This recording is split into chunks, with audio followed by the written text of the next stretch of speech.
Alrighty. Good morning, good afternoon, and good evening, ladies and gentlemen. My name is Elisar Valgueros, and welcome back to another session of the region of Endroth. I greatly apologize if things are a little weird today.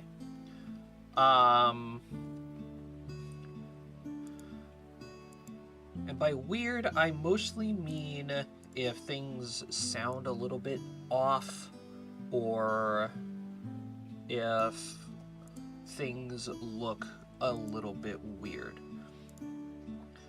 I recently just had to completely take apart my whole setup, and I had to put it back together in a hurry, so that way it was ready for session and such. But I think I got everything working fine. I'm not entirely sure, but yeah, feels great. I got a brand new desk. That's why I had to take everything off and reconstruct everything. I got a new desk, and now it looks like I'm actually like looking up a lot. And when I look down at my keyboard or at my monitors or anything, I don't know. It's gonna be something I gotta tinker around with. But I feel so free. You know, I can move around. I can, I don't feel constrained anymore. It's great. And plus, I also wanted a standing desk for like the longest amount of time. So, I don't know. I'm happy. I'm super thrilled. I can't wait to start streaming like this a lot more often. It's gonna take some getting used to. Absolutely. Especially with like the positions of my monitors. So like I still have everything set up as I usually do. I might post a picture of my new setup on Twitter later. But everything isn't as mushed anymore. So like if I want to go like take a look at something close, I gotta lean in over here to actually look at my far monitor. But I am just looking for one more map before we officially start.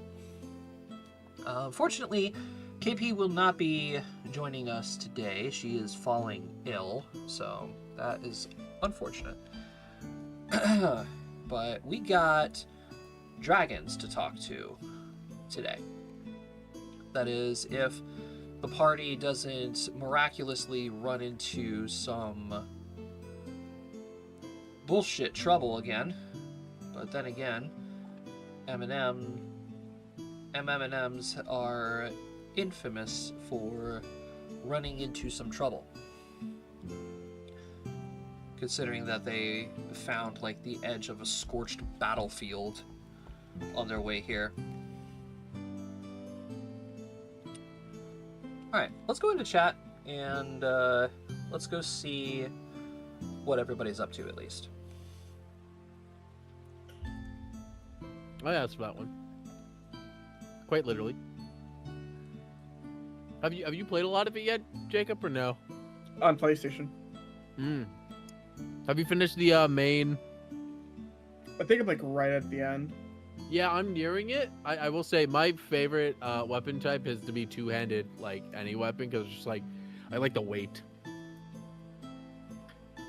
Plus the ragdoll. Yeah, nothing beats just smacking something big and girthy against a zombie and just going bye-bye. Don't worry about it. I can give you something two-handed to smack around. All right, we're gonna stop there. Welcome back. What are you doing? Sometimes I really wonder if this is just like a natural thing that you guys like segue into, or Matt purposely watches Discord until I undeafen so that way he knows when to start talking that shit. It's a little bit of both. But he was talking about a game. I was. It was a little bit of both, but we were talking about Dead Island 2. So we were literally talking about big girthy weapons. And then, Weapons of mass B-roll destruction. Cody. He lines me up. My goal is to just start a conversation here, and then eventually, these degenerates will say something, and it will either shine perfectly, or we will miss it by the hair on your ass. Oh, not by the hair of my chinny chin chin. No, we want to keep it PG-13. One fuck. Oh, so we want to keep it PG-13. Well, Matt, you just used your F card for the stream. I'm really upset now because I dropped my popcorn after that. Not the popcorn. No, it's Boy Scout popcorn. It's really good. All right. You might want to reframe that. Yeah. Not the shit that comes in the tins, is the bags. Okay. Pop and microwave popcorn. So, previously on your guys' encounters, you guys finally decided to up and leave Feyband to continue your journey north. After meeting Vanya's sister and her brother, and just talking amongst each other, relaxing for a little while, getting to know like the Kitsune culture over the course of a few days,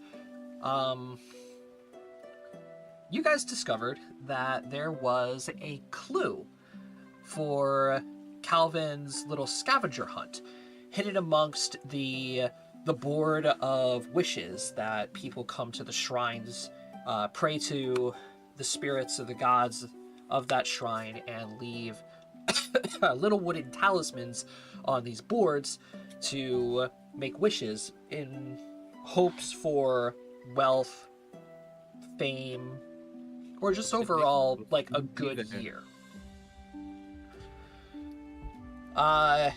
Upon learning that Calvin's grandfather visited this shrine a while back, like a few months before he died, Wild,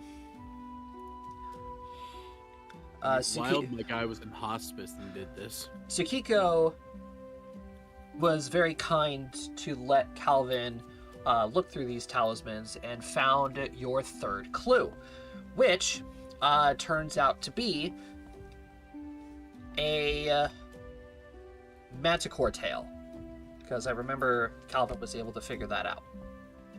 Yeah, I helped. So now, chasing your previous clue, you guys are making your way north over the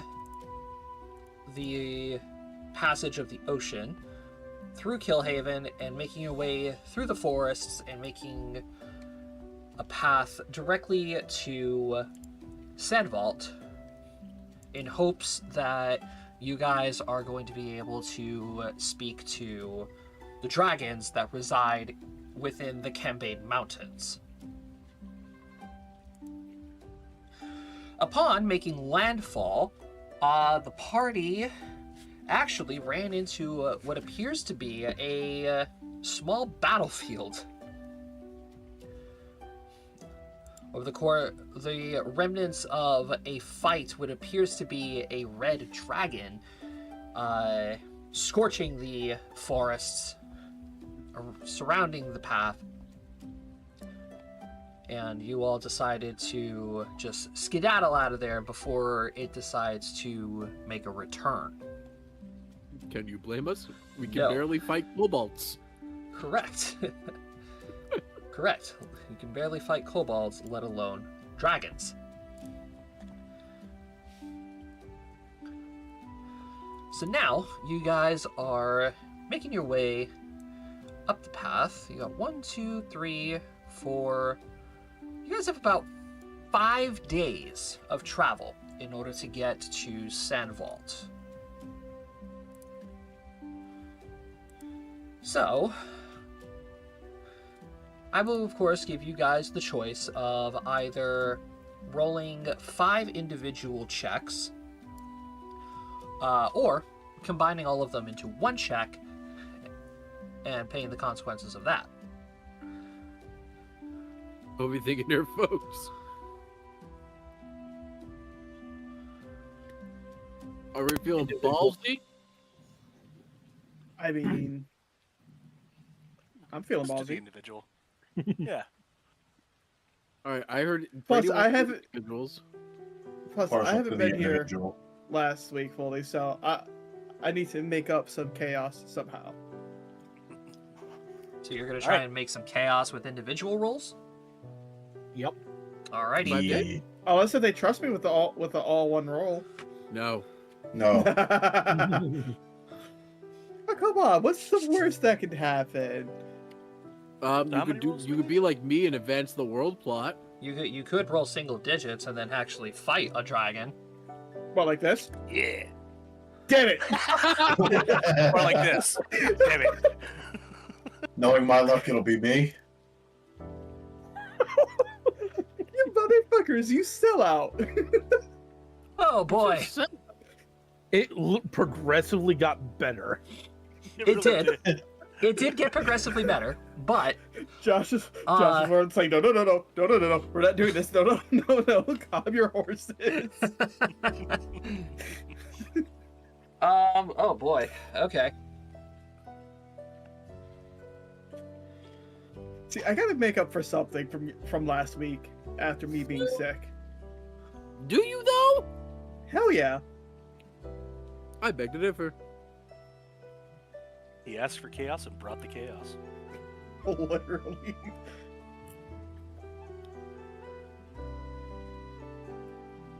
Yeah, it certainly did bring a little bit of chaos here. With a I'm fucking her up. 11.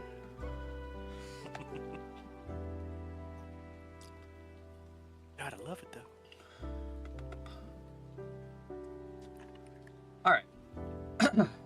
Let's see here.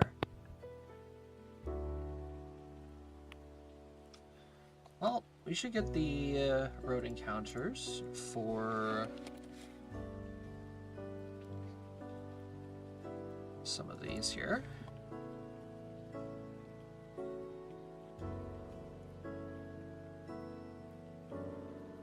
Let's check out what we can find.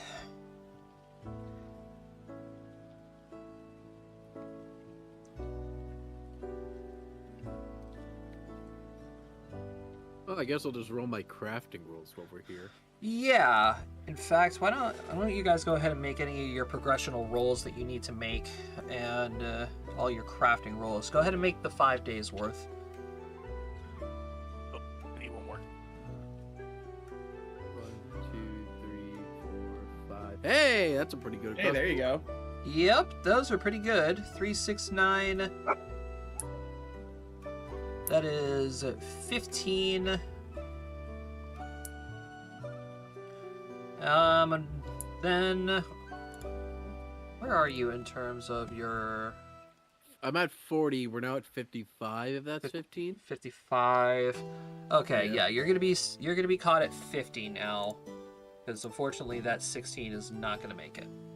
Okay, sounds good. Okay, my turn to make necklaces. Yes. 1, 2, 3, 4, 5. Damn. Well, fuck me. All right. Well, shit. One more. Do it.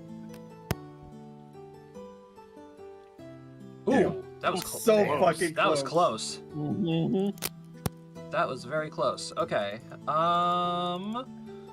Let's see here. Let's see. Brady, you are going to make 3. What is it? Fine being the middle? I've got flawed, flawless, fine, and perfect. So yeah, fine. Flawed, flawless, fine, and perfect. Okay. So you're going to make 2 flawed, 1 fine, and 2 perfects. Alright. So 2 perfects. You said 1 flawed? Yeah, 2 perfects, a flawed, or 2 flawed, and a fine.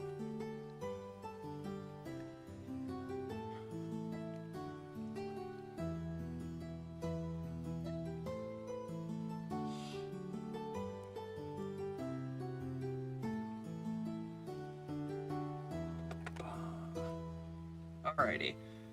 Let's see here.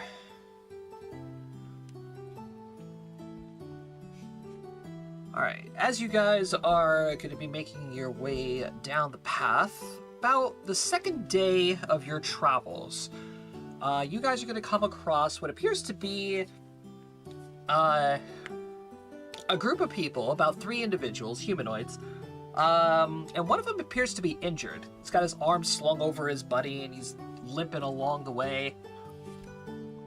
The third guy is going to be, you know, looking at you guys and, like, waving you all down. I knock on the wood of the cart. Hey, we got company. Should we make tea? That's what happens every time we visit people. They make us tea. So if we have company, we should make tea. We're on the road.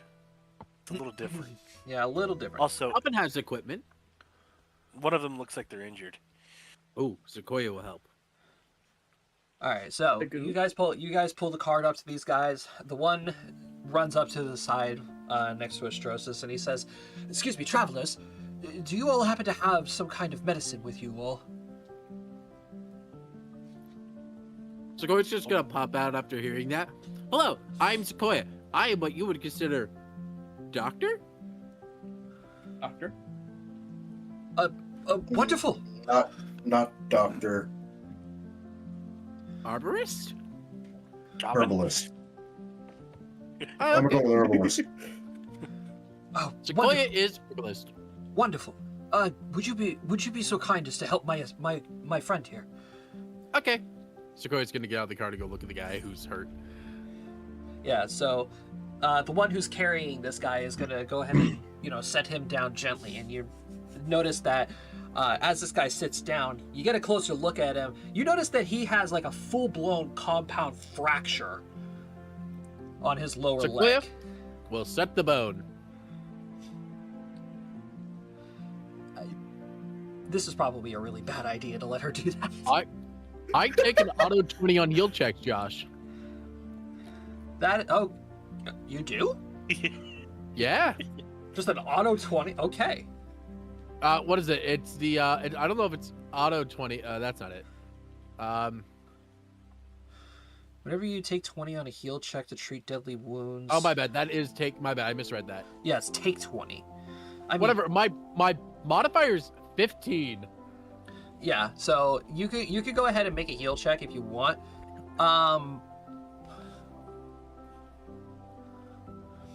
Okay. Nah. Yeah, so you set the guy down, you walk up, you very gently like take his leg, you reset, you put the bone back into its position. You notice that a couple like little fragments of the bone are like missing or chipped out. But yeah, he's not taking this very well, as a matter of fact. Throughout like the whole forest, you guys can hear this guy like screaming in agony. You don't have any booze, do we? Sequoia does not. And Sequoia can give him a stick to bite. Yeah, that's probably he'll probably go ahead and take that. All you just hear is just the muffled screaming of this guy as you move his leg, you set it back into position, and then you just take like a big glop of your herbal remedy and just all over his fucking leg. Just plop it on his leg, like plop.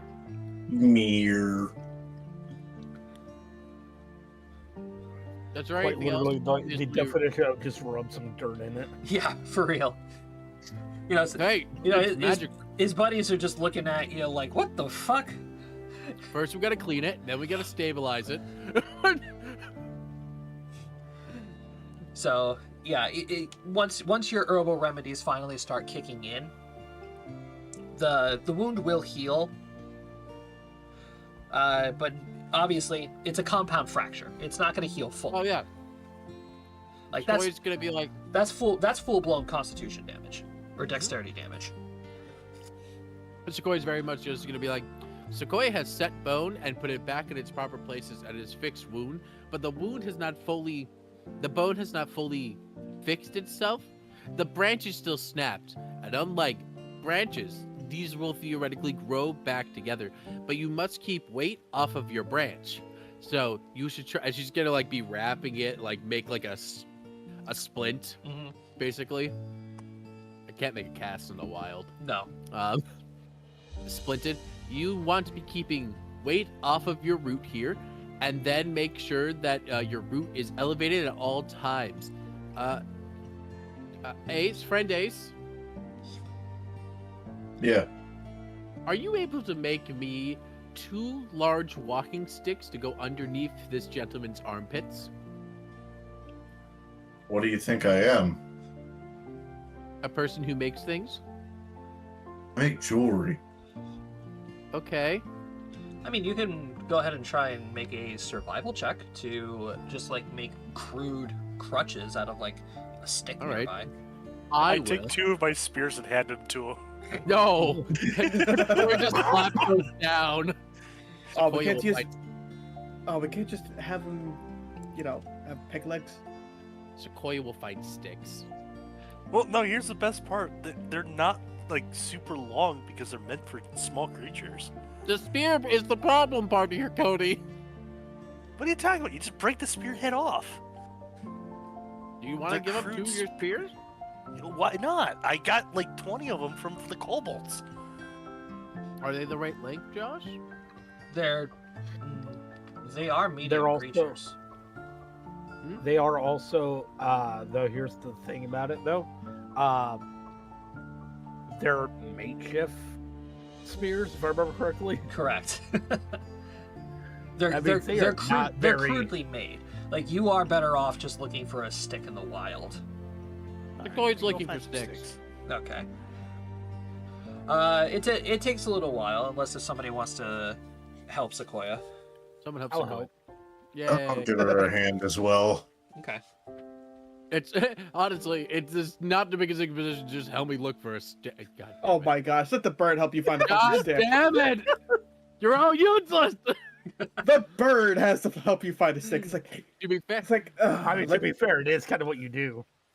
Okay. Fred Okay. Russell, this is a perfect stick. You must know sticks very well, for you must make nest, right? I just. About fucking things. Yes, dude. Here's a good stick. Okay. Oh, you know what's funny?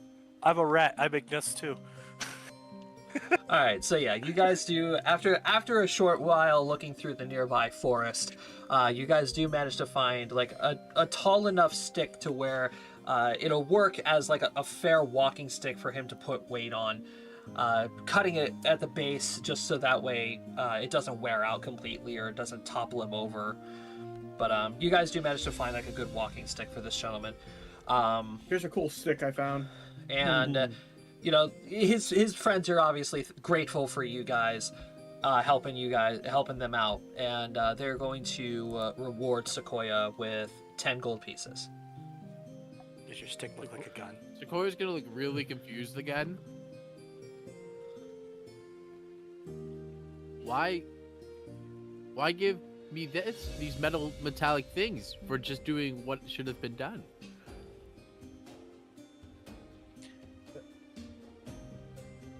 Oh, well, it's to thank you. We don't have anything much of material value to offer as thanks, so we just have money, that's all. Sequoia's gonna give them 1 coin back. Thank you for the thank you. Oh god, it's like whenever me and Rusty just send each other copper. Thank you for the thank you. Thank you for the thank you. Alrighty. So you guys will continue on with your travels. And I'll give Astrocious the 9 gold coins. Alright. I said okay. Dr. Sequoia. My doctorate's in forestry. Oh god. Alright, let's see here. I apologize. I have to go take a piss. I'll go. Go piss, girl.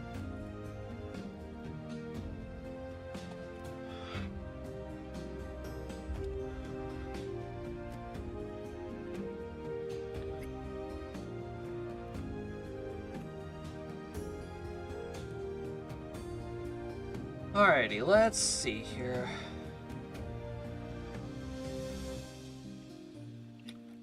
I am going to need a token for this next bit.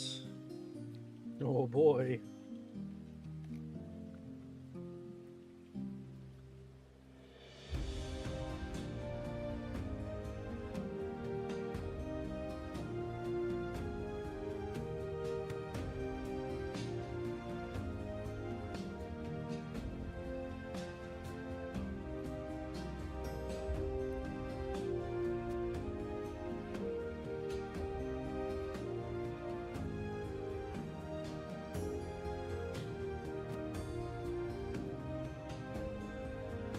I also have to keep in mind that you guys are far to the north of Endroth, which is the desert area. Hot.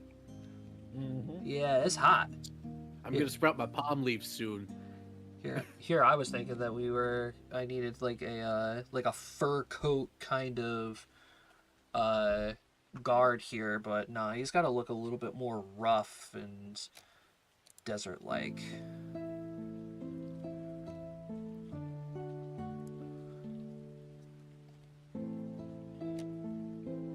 Yeah, this will work.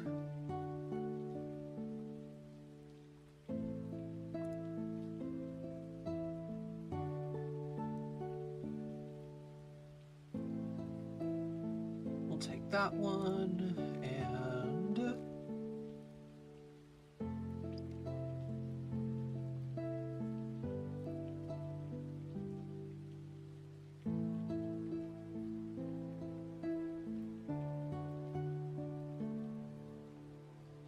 I guess we can also take this one for the foot soldiers.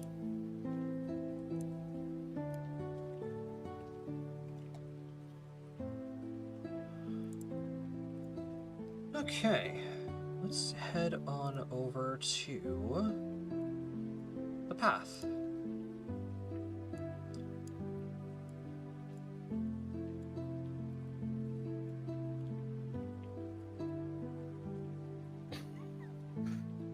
Vanya's just getting dragged behind.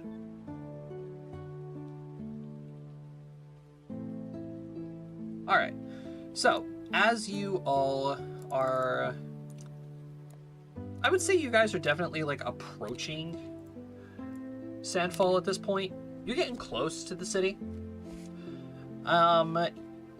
Soon enough, you guys are going to come across what appears to be a roadblock.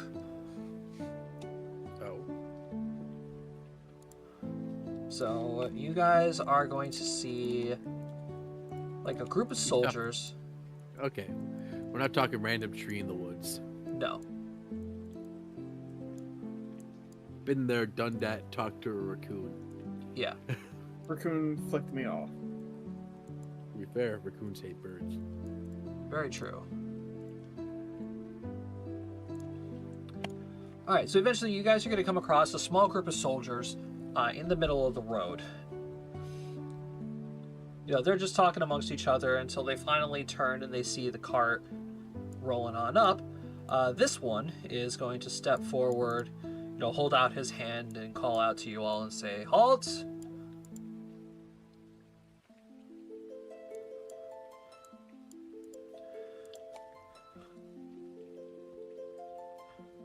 What can we do for you, sir? Greetings, travelers. I apologize stopping you all on your journey. However, there has been a situation that has been going on in the local area, and we have been sent out to give warnings to all travelers and making sure that any sightings have been notified, but also to deliver messages to adventuring parties. So, if you all won't mind handing over your papers and your adventure IDs.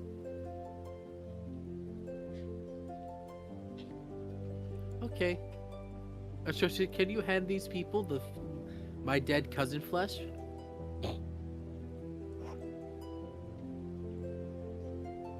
There was a line. Yeah, I have rings, baby. Rings? Of power? No, of tree. Are you gonna go Super Saiyan for me? Ready?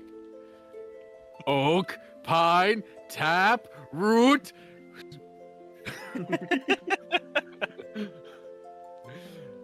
Juniper! What Power Ranger would you be? The green one. Oh, not the blue one? I want to be the blue Dino Ranger.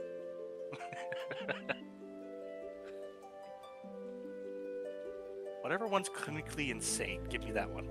I want to be blue. I'm the Blue Ranger from Speed Force. Oh God. You want to be the one that yells, "I'm Scottish." Yes. One second. There we go. All right, so you guys gather up all your papers. This gentleman is gonna, walk next to your group, start looking through them all.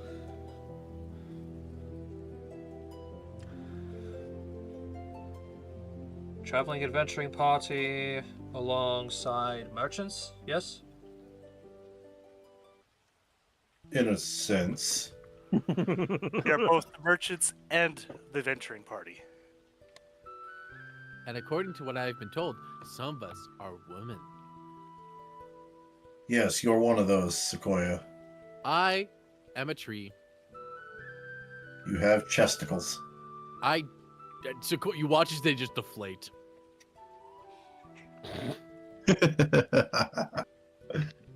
No, Sequoia is Sequoia. They explode like they're in Washington. Not Washington. Wherever you. Minnesota. Minnesota. All right. So he's gonna hand the papers over to this one guard in here, and he's gonna say, "Just check and make sure that they're not carrying anything illegal." Real quick. Kidding. Yeah, I was just thinking the same thing. What? Sense motives. Yeah, go for it. Sequoia thinks this is perfectly fine.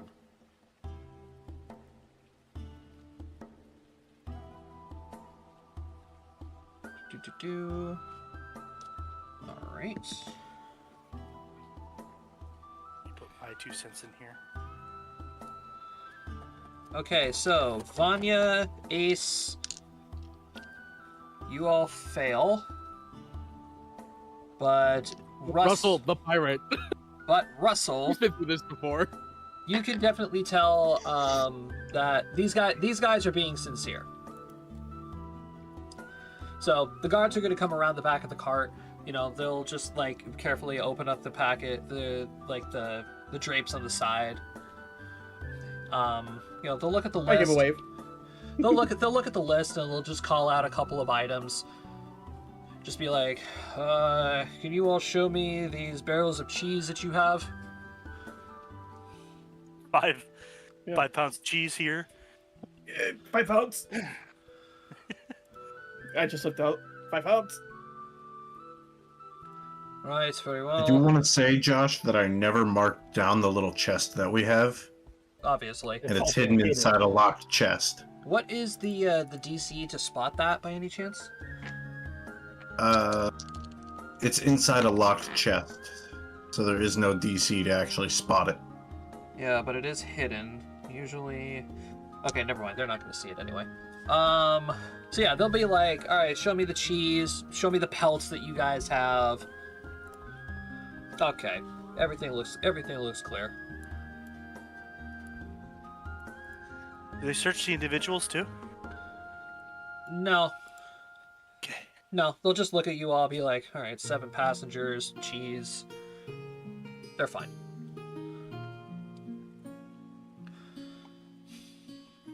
All right. So the lead guy will, nod his head and be like, all right. So have you guys managed to come across any strange activities in the area recently? Find strange activities. 3 kobolds in a trench coat. A dragon attack? Yeah, those would certainly be part of it.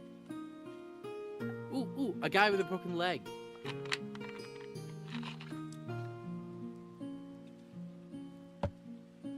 Go back a couple of steps here. Oh, okay. To which one? Watch as Sequoia just walks backwards.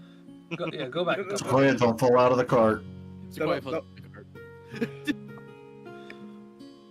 All right. What was this about kobolds? Oh yeah, we ran into a tribe of kobolds led by That- three that kobolds was- in a trench coat. That was a while. That was a long while Yeah. ago. That was a while That was ago. closer to Relenora. That was This was not here. No. Please, They're please talking about disregard that over one. here. Oh, my apologies. Closer to Relenora. That doesn't make any sense. Usually, Oh. usually the kobold tribes are around this part. Sequoia's like laying on the ground on her back. We also ran into a fey creature picnic. That was fun. A lot of people lost money on betting. Don't remind me. Like, they're talking about this area, not Relenora. Oh, I saw a weird bug the other day. So, other than the dragons, Mayhem. I mean, You came across a dragon attack? it's not cool, Rob. The remnants of it. Oh, all right. Did you? We're actually going to report to the Adventurers Guild because we found a marker of an adventurer.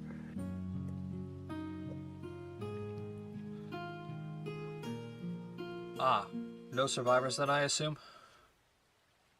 Unfortunately, no. How, Not gr- that we can find. how great was the devastation?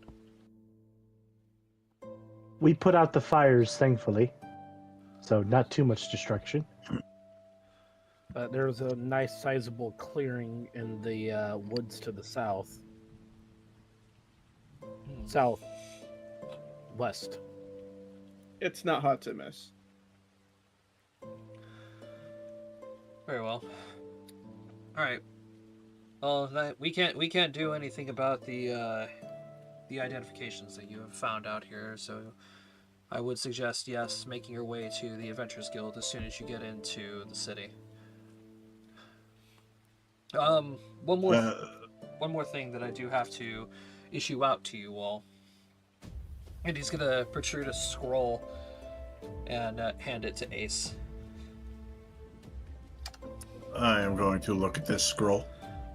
The world leaders are starting to grow ever concerned about the parasitic invasion of the Underdark. They're starting to usher in more and more volunteers.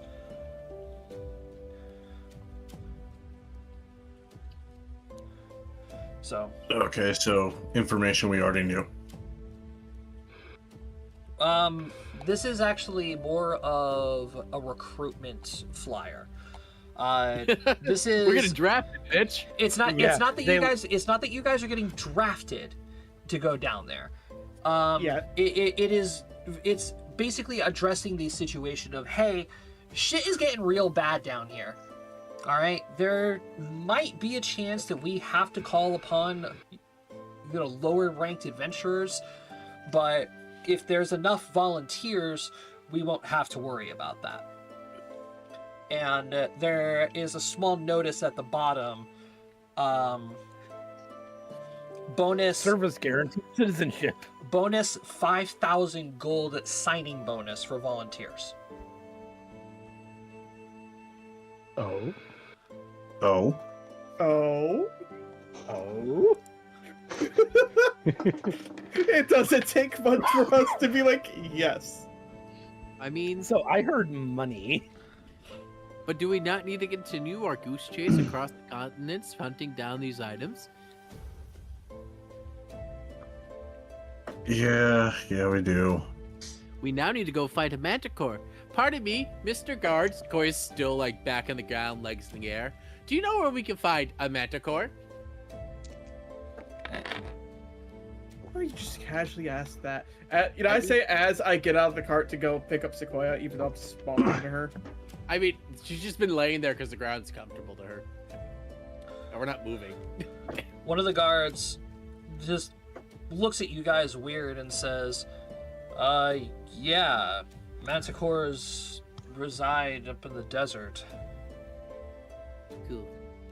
Cool. Thank you for the information. You, sir, will be written in the annals of history for helping us. That is what I believe is the proper saying here. And I pick up Sequoia and practically toss her into the cart. Whee! Alright. Well, folks, thank you for your cooperation. Safe travels. It's me, the highest wisdom modifier in the party.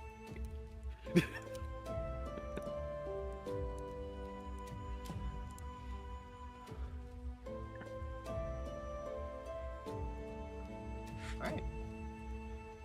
So after you guys pass these guards, you continue making your way up towards Sand Vault. And Calvin will take a look at the flyer that you guys have now.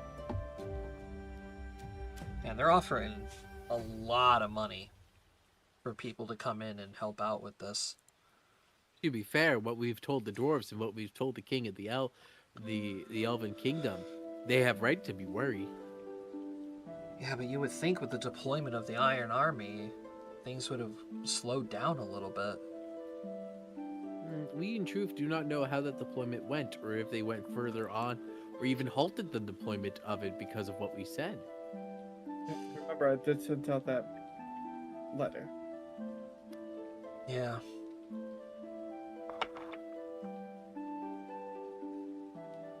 Well, you can only hope.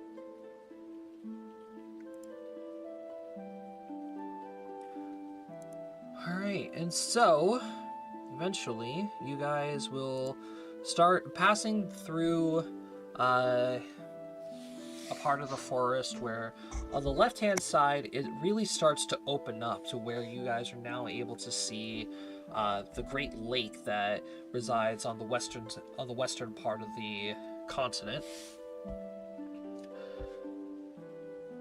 And in front of you now stands the high walls of Sand Vault.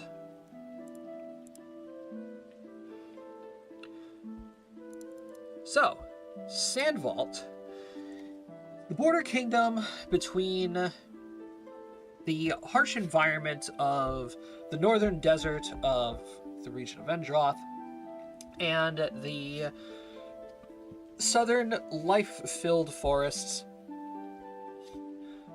to where most of the hunting of the kingdom happens to be taken through. In this place, temperatures here are, of course, going to be more along the tropic side. So think summer Florida heat. It's really warm up here, and gets worse the further you decide to go up into the deserts. So, as you guys are going to be entering the city, doors on the gates of this city really, really high, and you notice that while a lot of the towns and the cities that you guys have been passing recently had very little mason work and more like foresty natural defenses, this kingdom has walls that are well over like 50-ish feet. Every time we come to a city with sand nearby, they have big-ass walls nearby. Yeah, big walls, mostly to just block out the sandstorms. Make me perception rolls, why not? I do like this image, though, I will say. I see all motherfuckers! Fuck you. I am the Lorex. I speak for the trees, and the trees are telling me to get your fucking knees! Alright, Sequoia, Hold on. you are able to just gaze upon the interesting human mason work, and you happen to notice that some of these stones that make up the walls of this city are different than the others. And as you're passing into the city itself, you notice that some of the areas in which the stones differentiate, you notice that there are some pretty nasty scorch marks. Friend Calvin, I have a quandary. Oh, what is it this time, Sequoia? Do you know if dragons have attacked this city in the past? The high walls and the stonework of these walls indicate much common repair. God damn it, Calvin, you're supposed to be the smart one! Most common repairs and Hear also... this conversation. I'm not quiet. I mean, I personally know that, like, a long time ago, there was a lot of, like, conflict between Sandvault and the dragons. Ace, in recent times, no. Do these scars look recent, Joss, or are they old? Judging by, like, how dark the scorch marks are, you could probably say that these markings are 8 months to about a year old. That's not good. From what I can think of, I don't think there were any recent attacks. Sequoia is just... The scorch marks remind me of the forest that we saw burned. And the burns look relatively recent. At least a year. There's not enough dirt or other soot or things on top of it. And if you still... And she's gonna, like, touch the wall. Can I, like... If I touch the wall, will I get a little bit of ash on my fingers? The scorch marks are way too high up. We're talking, like, on the very top of the walls. Okay. My bad. They look more recent. See how they're darkened and they have not been weathered by much rain? Well, worst comes to worst, we could just talk to the townsfolk and see if anybody would be willing to give us an answer. Is there a guard nearby? I mean, we have to talk. We have to ask around and see if there's a way we can speak to the dragons themselves. So, would it not be easiest to just go talk to your cousins? Finding them is probably the best option, because I don't think anybody else here knows anyone this far north. To be fair, I do not think the people of this town very much like the dragons.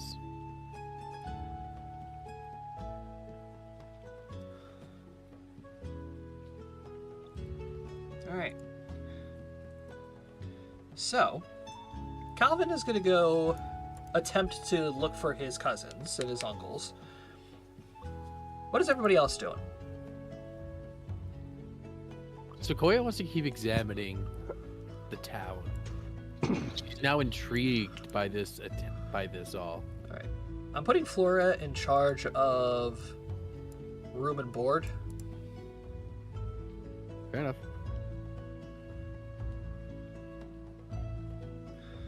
So what are the Four Stooges doing? That's a good question. What are we doing? Food. If I remember correctly, I don't think I sold all of the Luavar silk that I had. My inventory says I still have some. Yeah, I don't recall you selling all of it. Then I am going to try and hawk some of the silk and pelts So you're gonna that go. we still have left. Yeah, so you're gonna go gallivanting around town with Sequoia. Yeah, but I'm Sequoia's- gonna hand you my cheese and tell you to sell it. 5 pounds. Okay, into the bag of holding it goes with the rest of the wares. I'm gonna go to the Adventurers Guild to turn in that token. I have business to do at the Adventurers Guild, so I'll go with. Oh yeah, I will give them the token, which I know I had because I was able to read it, but I never wrote down. And Russell, There you're, you go. Billy Bob. you're going up into Yeah, town. I'm gonna go see if I could try to find any materials to start working on my gun. All right.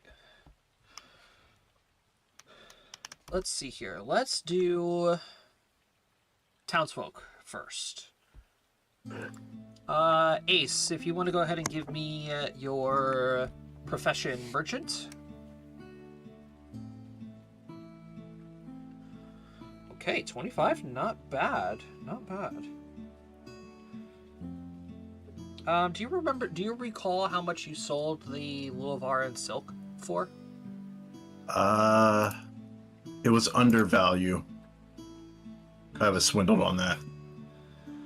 Right, okay. Go ahead and give me a sense motive roll again.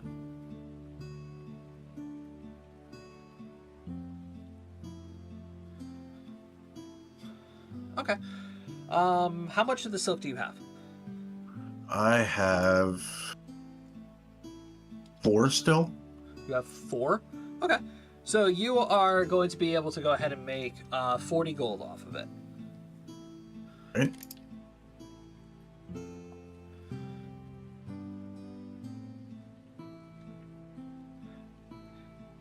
And then we also have 2 fine quality pelts, 3 flawless pelts.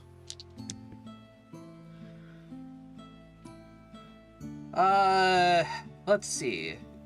You're gonna get an offer for 13 gold pieces for the 3 fine pelts.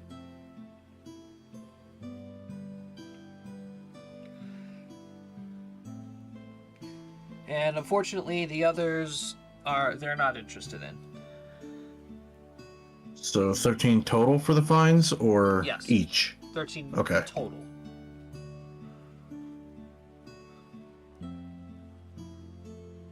That will be added to party loot. And fees.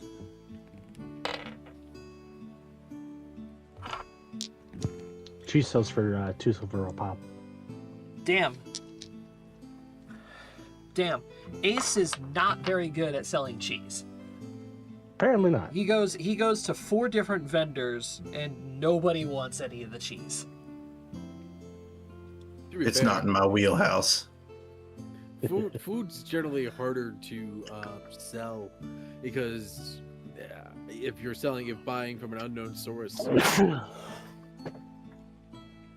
Hey, don't bring real world logic into this. Well, it's also the cheeses are you're trying to sell a bunch of cheeses in a land where it's really, really fucking hot. Not a lot of people are going to want some cheese. Ace, give me perception rolls. All right. All right. Ace, you happen to notice as you are walking through the markets, though, you have probably passed like 6 or 7 stalls of people who are selling jewelry. I am going to speak with one of them and show them all the necklaces that I've made.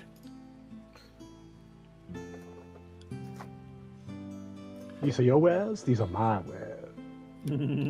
Whose wares are better? All right, so the merchant will look at a couple of the necklaces that you have. Do you have the necklaces written in your inventory or in party loot? My inventory. Your inventory. Let's see here. The Drake scale necklaces? Yes. Okay. Let's see here. Do you remember what type of drake these were? They were mixed from a forest drake and a frost drake. Okay. Yeah, you definitely should have written down what specific drakes they were. Just keep that in mind for future reference. I will. Okay. Let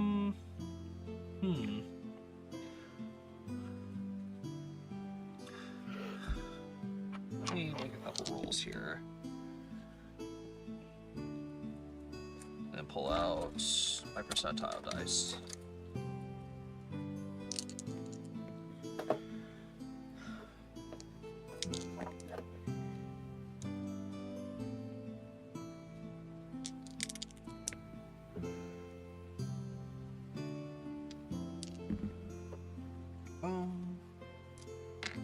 Oop.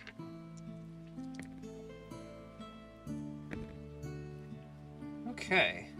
Wow, you got some really good rolls right there. So the merchant takes interest in the necklaces that you have. And he offers you... Let's do...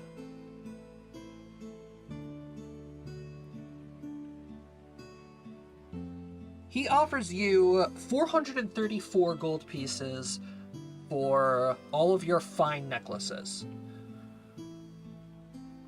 You said 434 for all of my fine? Yes. Okay.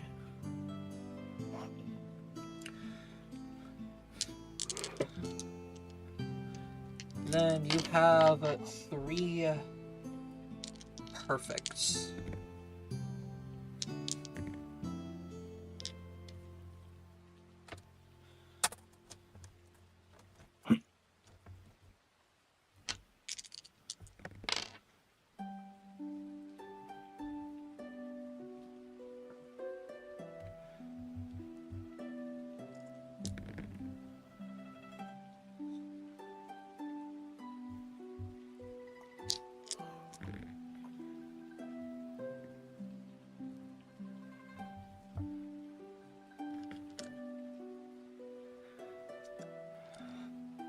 And then he takes a look at your perfect necklaces.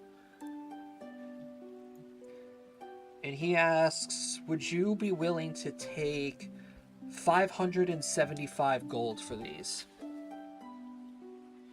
Can I appraise my perfect necklaces? Sure.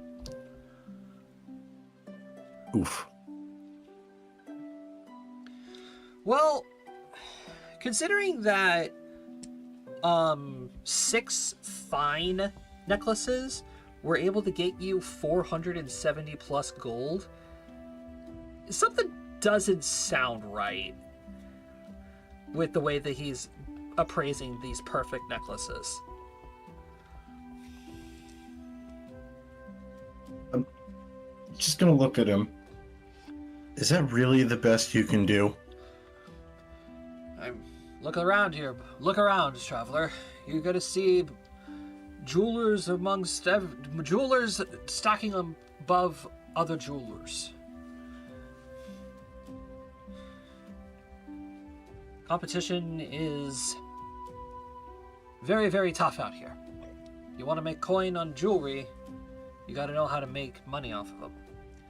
If I offer you any more for these necklaces, I'm not going to be making a single copper off of them. That's a fair point. I'll take that. All right. You said it was what, 570? 575. Okay.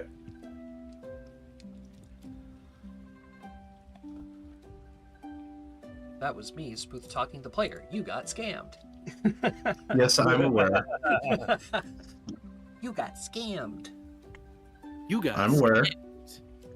I'm aware, but I still made a lot of money for shit that we had that cost me no money to acquire. Right. It was all profit.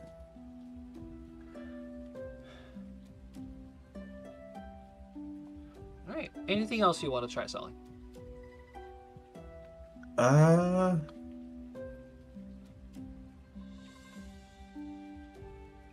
Everything else has a use for Sequoia other than the flawless pelt. And I haven't done anything with the bear claws or teeth yet. Yeah, you gotta... you gotta do some crafting with those eventually. Yeah. Alright. And you are completely out of Drake scales now, correct? We had 5 pounds and 2 pounds, respectively, from the Forest and Frost. I'm only doing 1 scale each necklace.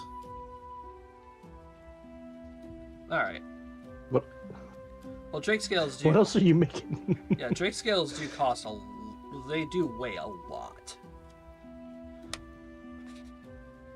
That's why they're on the cart.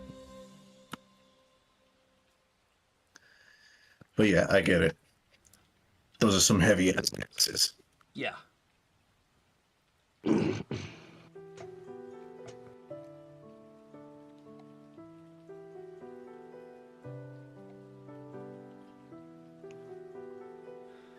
Alrighty. Let's see. Russell, you're going out looking for materials to help you build your new gun, right? Yes, and pretty much it's half of the price of the gun I'm going to be making. Which, Dragon Pistol is 1,000 gold. I'm getting 500 gold worth of parts. Let's see if you can find the parts first. Go ahead and roll me a perception.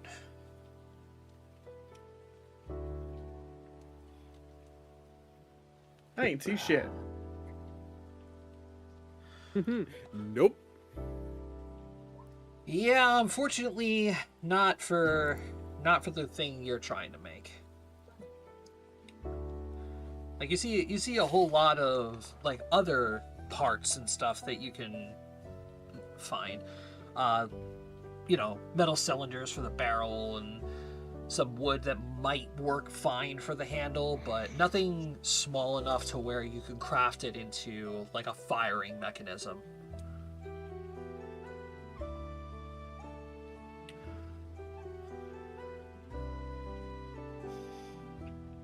Alright, and Sequoia. Hello. What exactly are you trying to do? You said you were investigating the scorch marks of the city, right? Sequoia is really entranced by them because dragon attack, scorch marks in the wall. There's something up here, but Sequoia's not really in it. Like her gut, like is telling her, like her intuition's like something's amiss. Okay. But she doesn't really know how to go about it. So in traditional Sequoia fashion, she's gonna try and like talk to trees, and then she's gonna like try to talk to people, and then just, you know, try and play off the whole, oh, I'm a dryad. Hey, you should just tell me your problems. This tends to happen to me a lot, and I just think it's a normal thing. Okay. Alright, so who are you starting off asking? Trees first. Always start with trees. They'll be blunt. Fair enough. Alright, yeah, you managed to walk up to one of the trees in the local area, like a mighty oak tree that stands in this like what part of the edge of the city. Yeah, a tree that's been there for fucking ever. So yeah, you try talking to it, and you know it responds. It says, "Oh, child of forest, why do you leave your grove?" I have been sent on mission by Mother to aid this realm. And so, mighty oak, I come to ask you a question.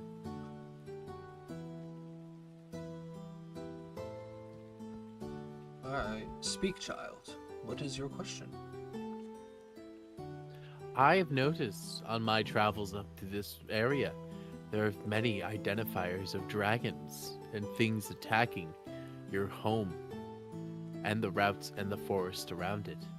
Are you able to speak more on that? Oh, big scale folk. Mm-hmm. Yes. The flying ones. Ah, yes. I remember the sky's darkening of shadows cut off my food. Big creatures floating through the sky.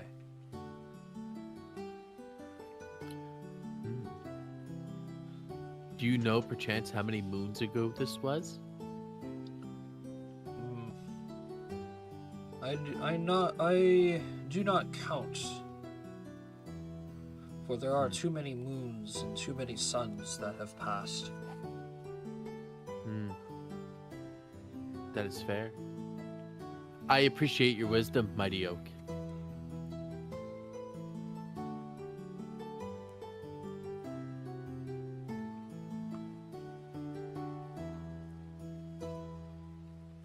And Sequoia's gonna give the tree a little bow and then like wander into like the market square. And she's gonna like sit at like, is there like a fountain in the market square? Yeah, there's like a little fountain. Sequoia's gonna like sit on the edge and like dip her feet in and look around, like lean on the side and like put her feet, like do the most Disney princess ass movement I can do, where I like sit on my hip on the side at the edge of the fountain and my feet are in the water and I'm looking out. Not that it matters to you, but yeah, there's gonna be some weird people looking at you weird. Sequoia's just going to observe for a while. This strange tree lady just kicking her feet in the community fountain. I'm wood. It's not like I'm dirty.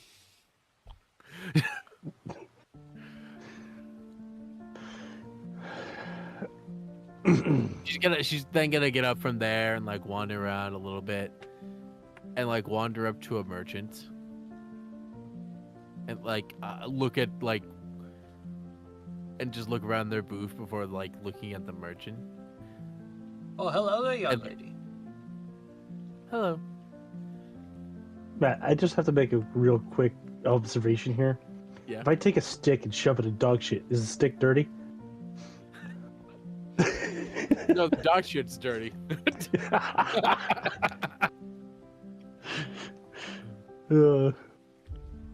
Please continue. Damn it. Hello. I am Sequoia. If it is not obvious, I am a dryad. I see. Sequoia has quandary for you, if you may.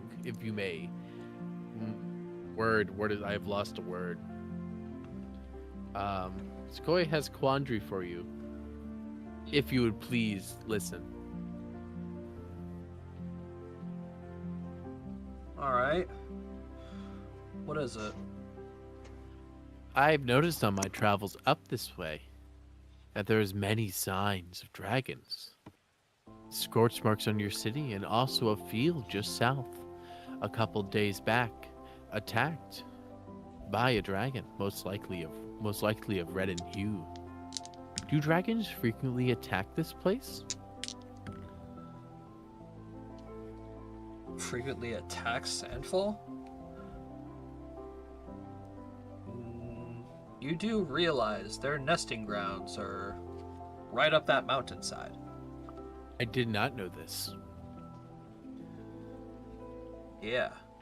Round here, there are dragons constantly flying over the city. Ah. A lot of them don't pay too mind to us. We don't pay too mind to them. Well, not all of us, at least. Oh? Who cares about the dragons then?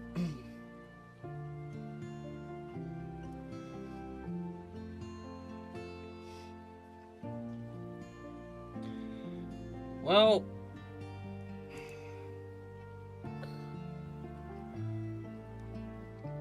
if you're looking for the folk that dabble with the dragons, you're looking for the Aramari. Oh?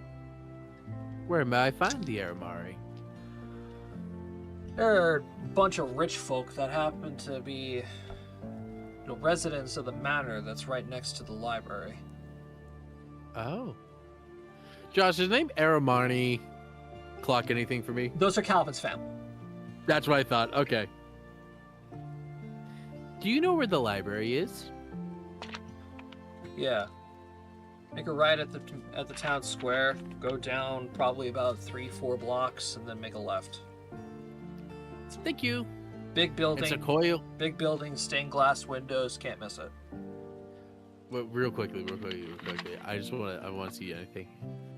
Does this man have any visible ailments? Not really. You see, he's like All right. he's a little sunburnt, but that's about it. Sequoia's gonna leave him like a skincare balm that has like a little like sun repellent on it, like keeps the sun from like burning him as much. This is the balm. It makes your skin feel nice, but it also keeps the harsh sun away from scorching your bark. He's just gonna pick it up and look at it and say, thanks. And she's gonna like skip away, following the directions.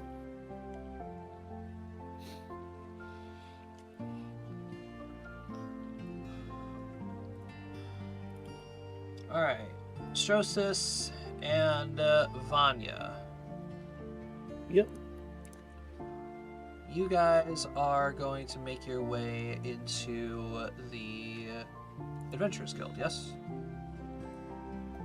Yep.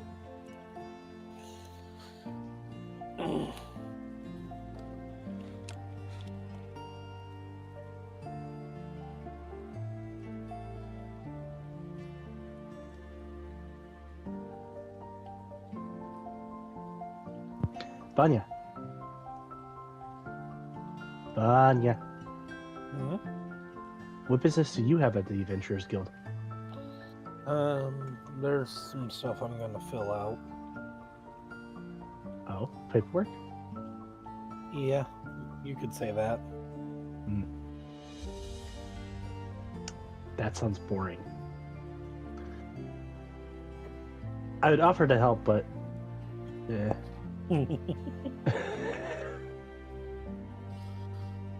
So I will be here for moral support. Thanks. Thanks, buddy.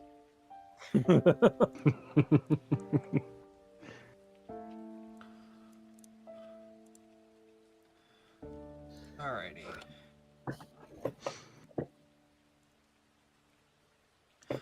So, let's go ahead and remove everybody else. So, Vanya and Astrosis, you guys walk into the Adventurers Guild. And upon looking towards the reception desk, you happen to see this lady. She looks very angry. You look sassy. That too. Boy. That's not good.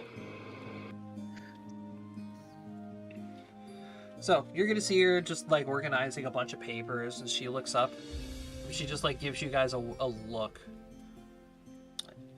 And she just says, "Welcome to the Sandfall Adventurers Guild. How can I help you?" Heatwave! This is my island in Des. My name is Astrosis, and I have something to turn in and report. She'll just let out a sigh, put the stack of papers to the side, take another stack of papers, and bring out a quill. If I didn't have fur, you'd physically see me sweating. Alright, go on. What is it this time? I pull out the pendant, or the, whatever the mark is, and place it. Pretty much the adventure Dog tag. Dog tag. Hello, my name is. Hello, my name is Earl. Boy, chicken balls. So I put that on the counter, and well, we came across a group of adventurers that were taken out by what we assume was a dragon attack, considering there was a lot of fire. Give me a perception roll. Perception.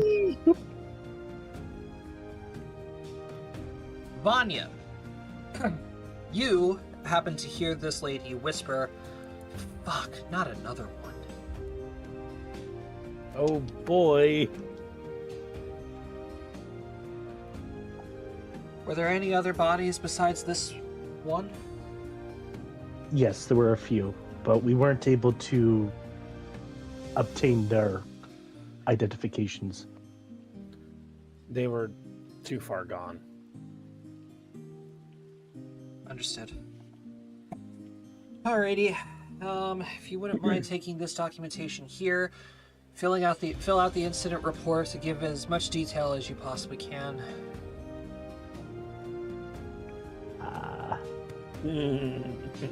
Could I perhaps have assistance with this? Strossus cannot read or write. I'll help you. Of course. You need to get back on your lessons better. Oh, fucking course. I'll take care of it. Alright. Anything else I can help you with?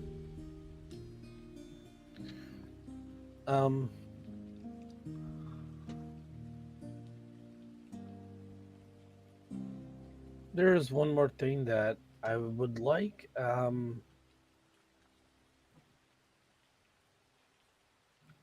I would like to fill out my in case of death paperwork. Huh? Vanya's gonna make a will, pretty much. Yeah, I know, but Strossus is sitting right next to you. Huh? Alright, very well then. Official documents stating your last will and testament as an adventurer.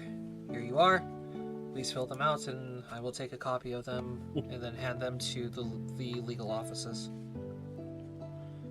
Thank you.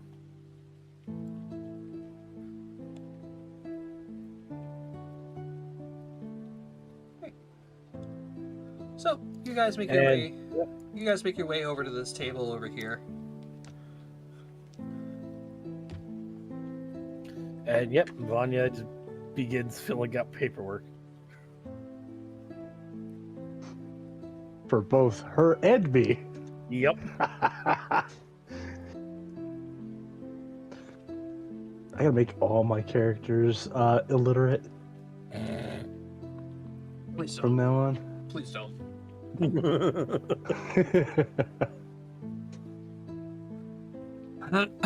So, what is it, Astrosis? You have that look.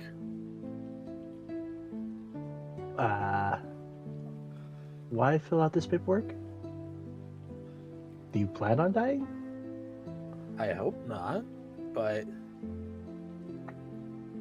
the pragmatist in me is screaming that this is a very dangerous trip, especially considering that apparently this isn't the first dragon attack. What does what is that word? Pretty much, I can remain as optimistic as I want, but I need to keep myself grounded in reality.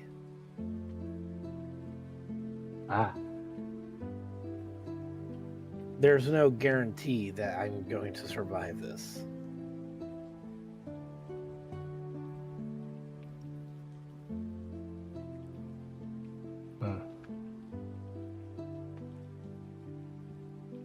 I don't. Should Astrosis fill one out? You gonna give the grandpa in the home? I just heard the faintest something about grandpa. Sorry, I was leaning back in my chair and I was like, "Are you gonna give it the grandpa in the home?" Hey, Gramps, your grandson died. I have a grandson. I had kids. That means I had a lady. Go me. You are doing the voice for my grandfather when we meet him. And he has to be as absent-minded as you just made him. Well, he does have Alzheimer's. That's why he was put in the home.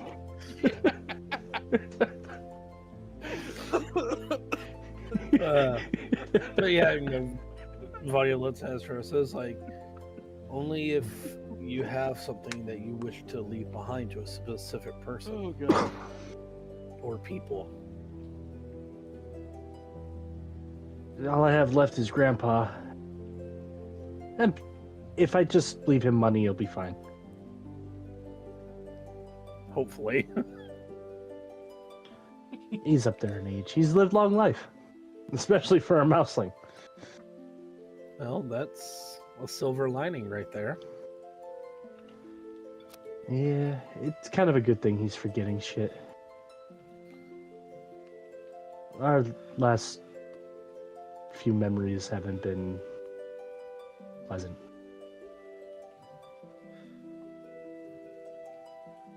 Well, bad memories are still memories, and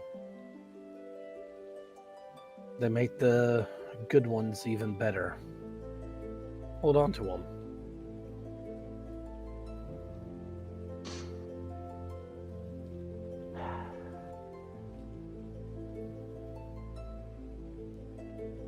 I mean, this is like when we stopped at Fey Man. That was my first time seeing my siblings, and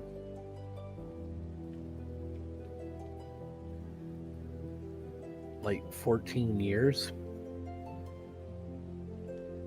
Being completely honest, I was actually full on it. I was not sure how that was going to go, and I was preparing myself for it to be a not so happy encounter. Yes. I'm happy it did not go that way.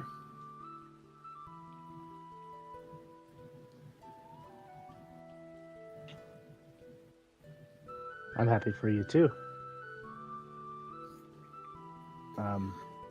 Unfortunately, I have no one to return to. Just me and Gramps.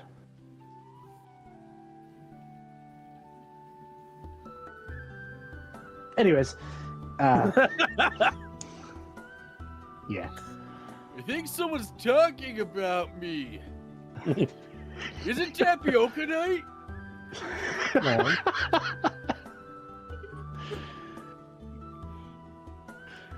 I'm hoping to make cheese tapioca. Well, if you wish to fill out the paperwork, I'll help you. At least mine will be easy to fill out, I hope.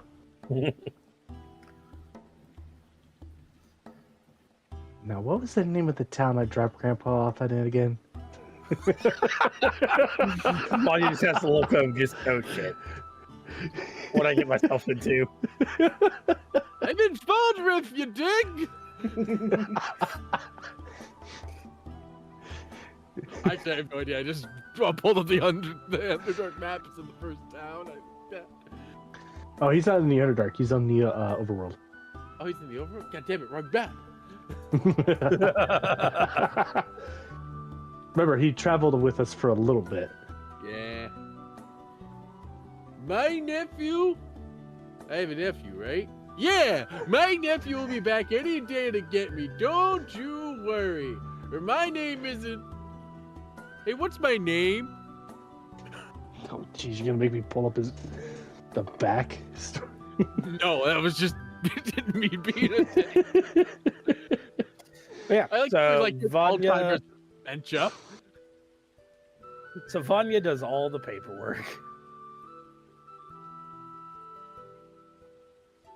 All right, 2 wills and a incident report later. Yep.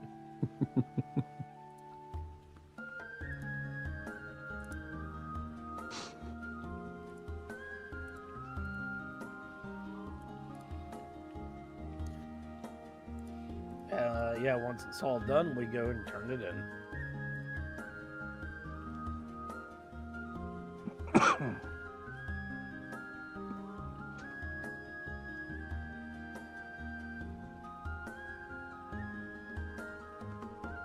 Alright. Just had to go mark myself a little side note of where Astrosis' grandfather is.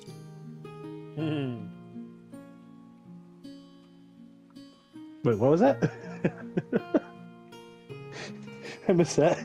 I just had to make myself a little note To remind myself where your grandfather is. I wandered out of the home the other day and got lost. Great, could you, send me that note too? He's in Oxwood. Oxwood. I was really hoping it'd be Oxwood. Yeah, he's Mirabelle, get my donkey. I'm gonna Don Quixote this shit. God. Where's that sexy nurse at? I pissed myself again.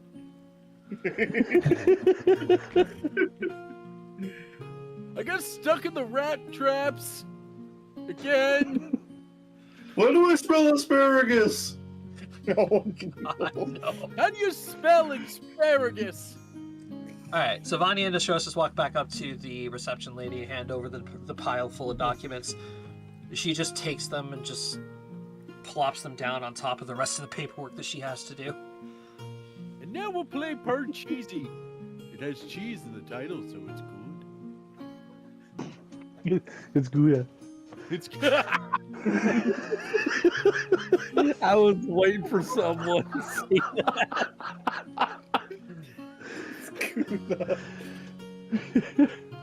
Alright, 2 wills and an incident report. You gonna tack on any more paperwork for me? Nope, that is all.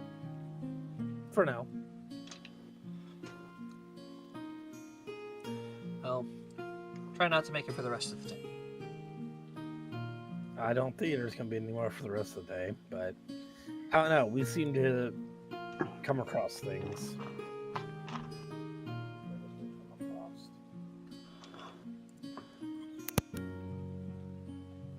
Alright, so you guys make your way out of the Adventurers Guild.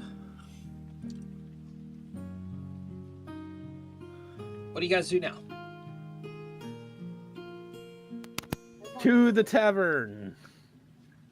Because I Time need to drink away our all that. problems.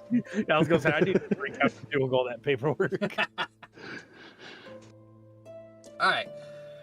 Eventually, Flora will have contacted you guys saying, "Hey, I found us a nice place to stay for the night. Here is the address of everything." So, after a while, the 6 of you will meet up with each other. I thought I was going to go find Calvin's family. Oh yeah, you would have eventually run into Calvin. I'm with Calvin, baby. I want my own little quest. So you actually would have come across Calvin making his way back from the building that you were told about. Is this where your cousins live? I talked to a tree and then a merchant, and that all led me to your cousins because I wanted to learn about dragons. Yeah, we have a meeting with them tomorrow. Oh, Sequoia can meet them then. Why are you so curious about dragons all of a sudden, Sequoia? We have run into so many encounters of dragons. It seems that it would seem ill-advised to enter going forward with our plans to not at least know the base knowledge of the dragons of the area, or at least what relationships they have. It is like wandering into the bear's den without knowing what type of bear it is. Is it the friendly black bear or the inhospitable grizzly bear?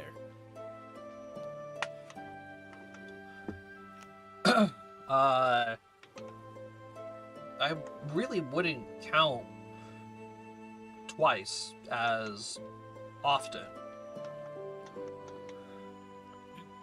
Well, there were scorch marks upon the walls. They were at least 8 years old. Are you sure about that? That is what sequoias amassed. At least 8 to 12 months. Given the amount of weathering that was upon them, there was like freshly burned wood to an extent, for there was not enough washed away ash, but enough still on it to warrant at least happening within the last year. Odd. Meaning that recently dragons attacked this city within the last year, meaning something is amiss. Huh. And it would be one thing if it was just like a random one-off thing. My bad phrasing of Sequoia's end. Can Sequoia point them out to him? Yeah, I wasn't making a roll for locating the scorch marks. I was making another roll for something else. Okay. And he failed, I assumed. Yeah, he can't see that high up. It just seems like there is something the city is all harboring a secret about. We are currently in a nest, but we do not know if it is the vipers or the snake or the garden snakes.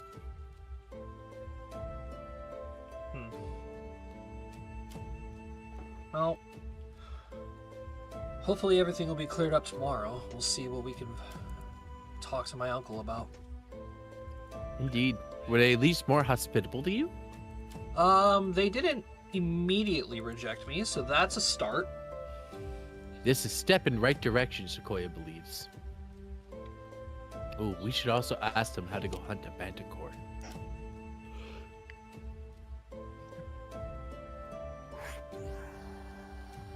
Actually, do we just need the spike from a manticore's tail? If so, we can just force him. We can let friend Ace get stabbed by manticore and then get spikes that way. It said that He will be remembered well. The clue said that it was the tail of a manticore. So we need the whole tail. It might be the whole tail, yeah. Well, we attach friend Ace to tail. She gives like kind of a little like eye, like eh. I don't think that's a very good idea, Sequoia. Okay, Sequoia was just throwing out ideas. All right, so the two of them eventually join the rest of the party. You guys are sitting around a table, enjoying a drink, talking about what you guys found that day. I should also mention that you guys are fully healed, by the way.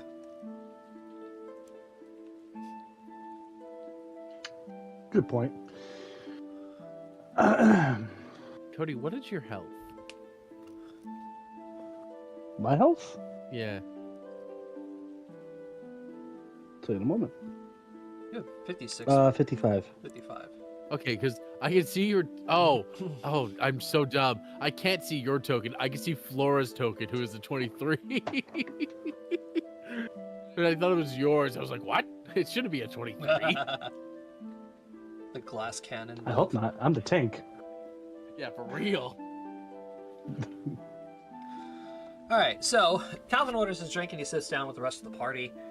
He's going to look at you all and say, well, good news.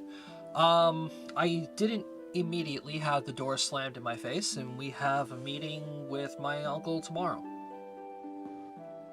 That's good. That's pleasant. Good to hear. Hopefully he's not an asshole like the last uncle we talked with. Yeah.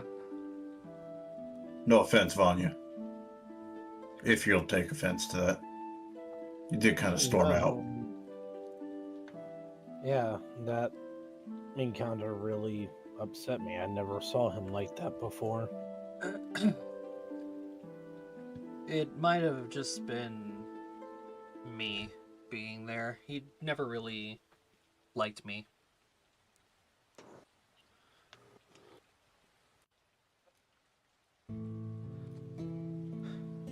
But, Ace, did you sell my cheese? Unfortunately, no. Not a lot of people were buying cheese. All right, give it back. Okay, I give it back. Thank you. Whole ass barrels are handed back to him.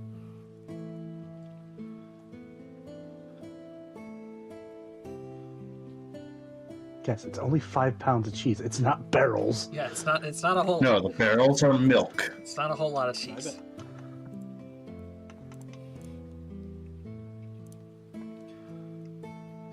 Well, did anybody else find anything interesting? We signed up for what was it? Me and Astrosis made our wills just in case.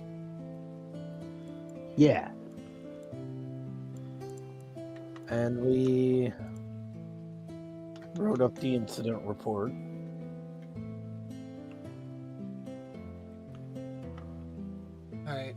Well, that's good. At least those people will find peace.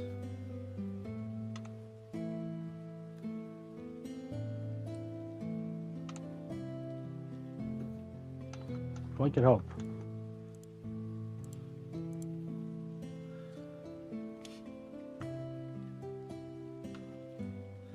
So, Sequoia pointed something out that I kind of wanted to bring up. Okay. Does anybody have a weird feeling about this town? Sequoia shoots her hand up immediately. I can't say I've put much thought into it. It's the town. What's weird about the town? I mean, the receptionist did seem a little Agitated? Yeah. It is But likely that's also a normal guild receptionist that we come across. It's like we are in a nest of bees, but for some reason the bees have yet to know we are here. Yeah, Sequoia pointed out, like, recent markings on the walls. Like, high up on the walls. I didn't see them. Sequoia, Didn't either. if we come upon the outside of the city again, Sequoia will point them out. Okay. But Sequoia is worried. Everyone here seems far too calm for having markings of a dragon attack less of about a year's back time. Are not human settlements usually much more fearful of these creatures and would be much more on edge if they were just so recently attacked? Or is 1 year substantial enough for humans to forget? I think it's more along the lines that they're used to putting up with this stuff. They probably have defenses and means to protect themselves. Yes, I mean, that makes sense. But even so, there would be the constant worry. The squirrel constantly worries for its nest, even though it knows its nest is safe. There is a sense of worry, but they don't let it dwell on their lives. Growing up in the Underdark, our homes were actually built in the treetops. And there were, of course, many predators that would want to eat us, being mouselings and all. But we couldn't live each day like it was going to be our last. That is fair. Sequoia's perception of time is much different, you must remember. Still, the idea of like fresh scorch marks and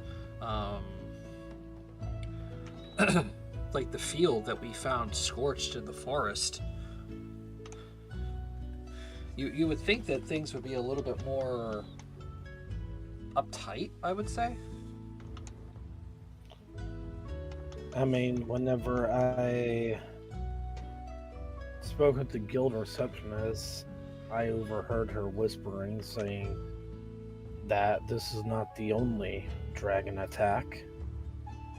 That we were, the one that we reported is not the only dragon attack. That is what Sequoia's concern more stems from. Just south, 5 days, there was a large attack in the field of by what we presume to be a red dragon. And now there are scorch marks high on the walls upon this city.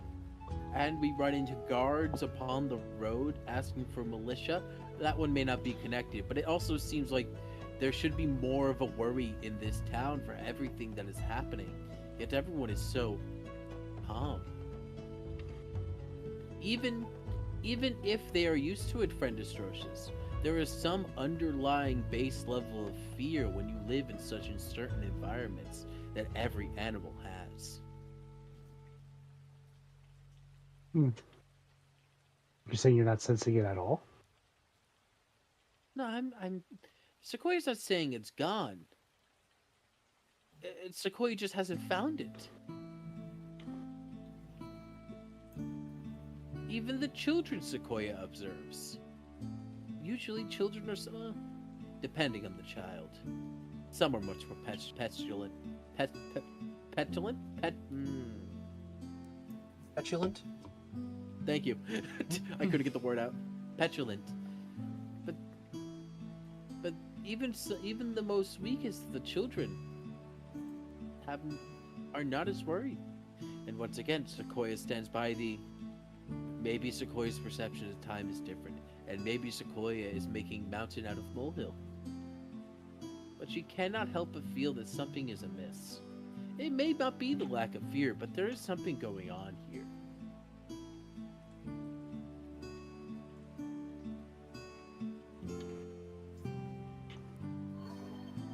It might be worth asking my uncle about it. If he's willing to talk with us, maybe he might give something up about what's going on around here.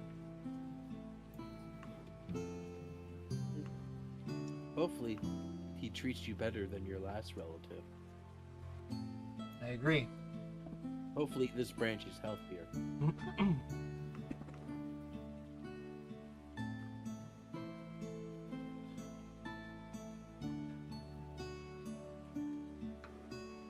Well, best we can do is hope.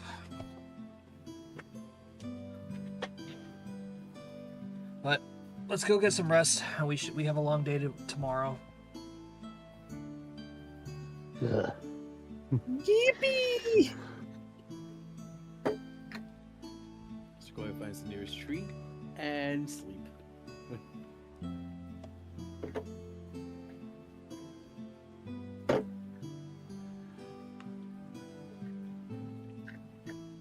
Alright, so you all rest up, awaken bright and early the next morning.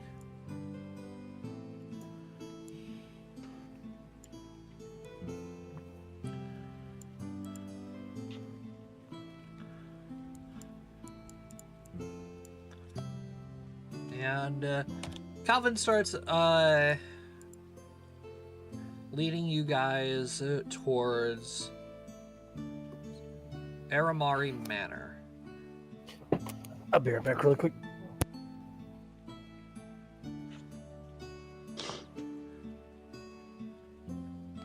Aramari Manor.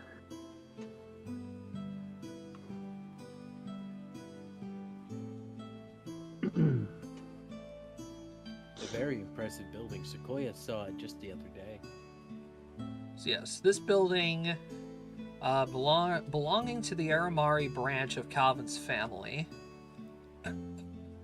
is connected and sponsored to the town's main library.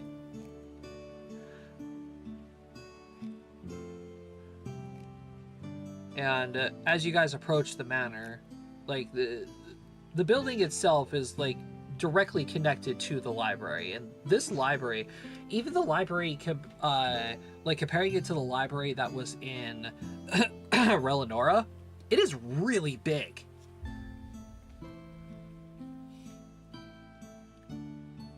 Impressive how you hold knowledge.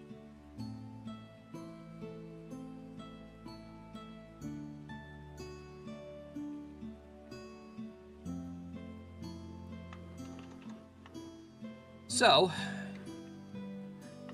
you guys knock on the door. About a minute or so goes by when finally one of the servants open the door. They give you a bow and say, "Ah, Master Markley, come. The Lord and Lady are waiting."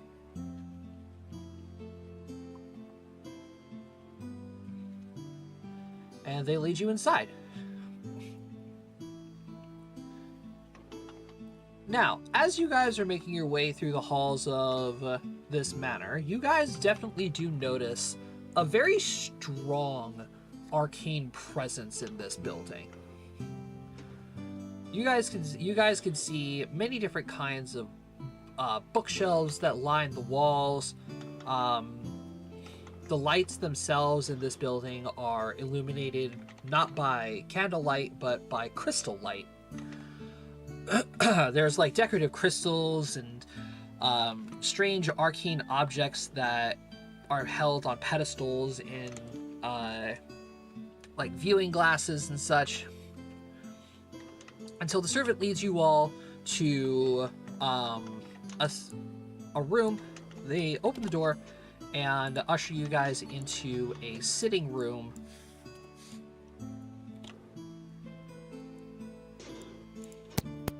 I am back.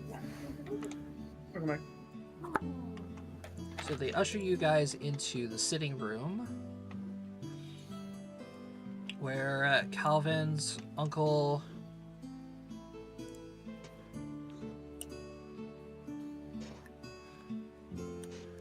and aunt are sitting there waiting. So just as a reminder, this is his uncle, this is his aunt.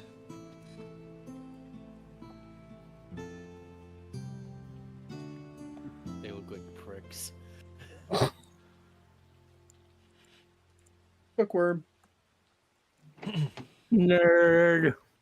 Nerds! I bet they sit at a table on Thursdays and played a tabletop RPG. So, his uncle is gonna usher you guys all in and say, "Come on in, everyone. Have a seat." And you'll see him like hold out his hands and make like an opening motion with them, as you're gonna see the couch that sits opposite of them like elongate in order to fit all of you on it. The extendo couch. Sequoia, like, eyes wide, is bewildered by this.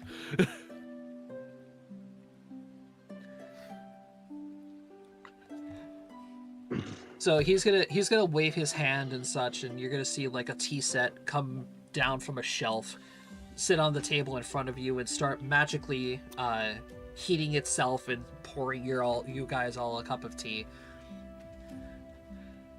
Eyes are wide.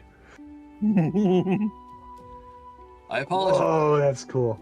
I apologize for making you all wait today. I had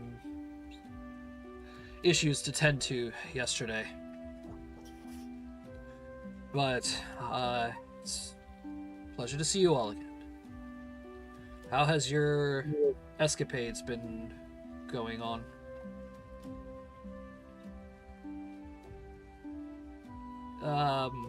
Calvin looks very confused. Fine. Everyone's looking at We've Calvin. made progress. We don't lead the conversation with these situations. They've been fine, Uncle Iris. Only just fine?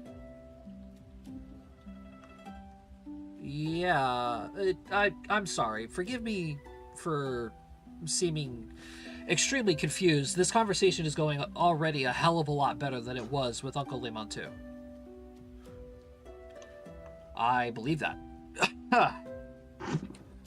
I believe that, but he's definitely has a stick shoved up his ass. That seems rather uncomfortable. That's Your physiology is not able to support that. How is he able to do that? Sequoia is it's a metaphor. It's one of those. Oh, one of those wordplay. things that don't mean what it means.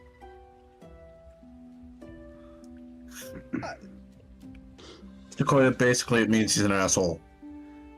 Yeah, Sequoia gathered that. I mean, you would be quite rude too if you had a stick shoved up your posterior. He doesn't actually have a stick up his ass, Sequoia. Oh. Can we attempt to make that true? Wait. I mean, if you're really to. Sequoia can grow one. Sequoia just needs seed. Sequoia's trying to kill me. Anyways, that's spiraling off topic. Sorry, Sequoia did not appreciate how that gentleman treated friend Calvin, and so Sequoia's words were rather uncouth, as one would say. Sequoia learned that word from friend Ace's parents. He gave you that. He gave you another stern talking. Stern is putting it extremely lightly. I don't know what the hell his problem is. Well,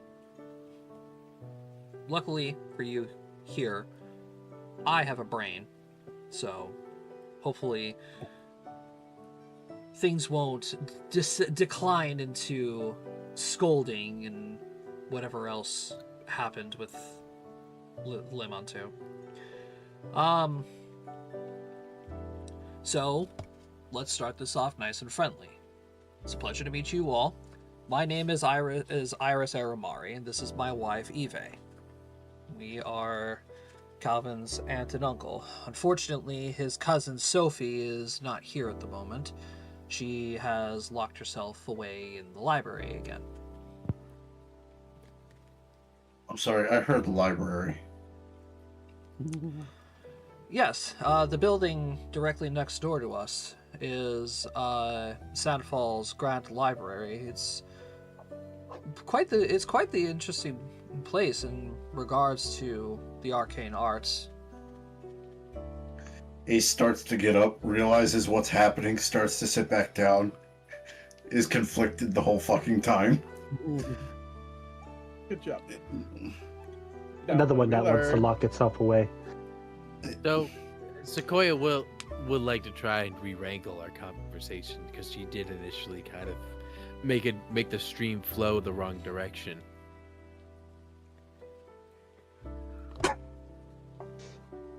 I thought he was doing a fine job of that, but continue.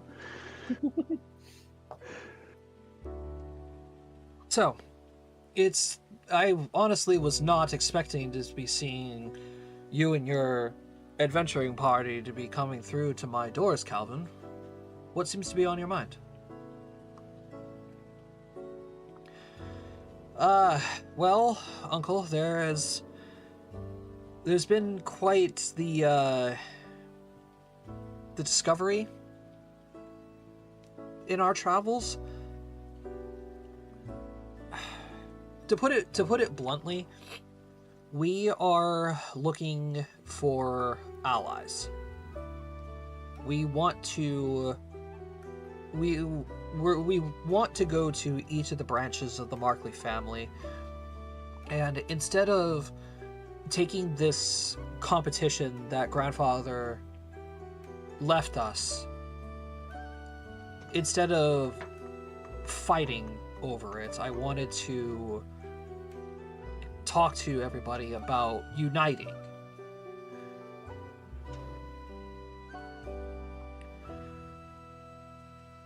Oh, okay. Rational thought. I can understand that.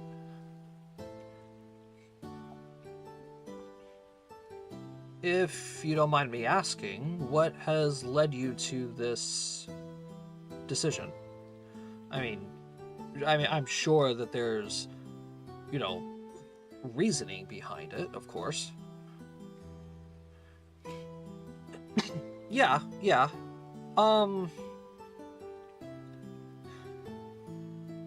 You guys could definitely tell that Calvin is having he is struggling really bad trying to piece together a way to word how things are. He definitely looks like he's not sure if he should just spill everything right now. We have come to the realization that if we are going to bind together the issue that lays at hand, it takes many branches of the same tree to feed the roots. And so we may have items on a list that you may not have, for we do not know if the list all hold the same items or all hold different items. We do not know what the goal of this mighty scavenger hunt was from the beginning and or the get-go. So we feel it's best to try and work together.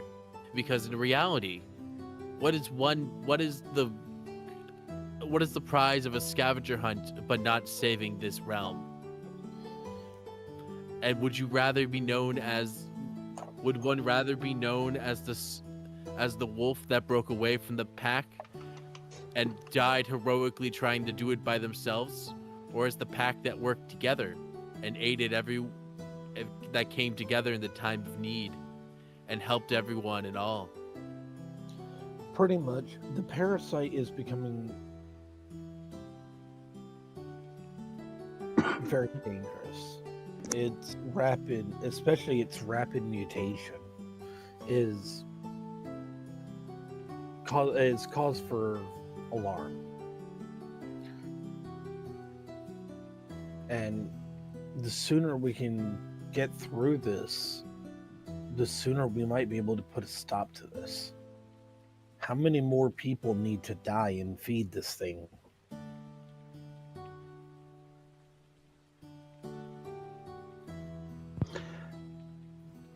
Yes, I agree. I agree. The rapid evolution of the parasites have been very concerning and have been on our radar for quite some time. We have seen firsthand. Firsthand? Have you gone into the Underdark? No. We have found them on the surface. You're gonna see his Iris's face like widen in realization. Oh, so the rumors are true. I have heard rumors of surface breaches.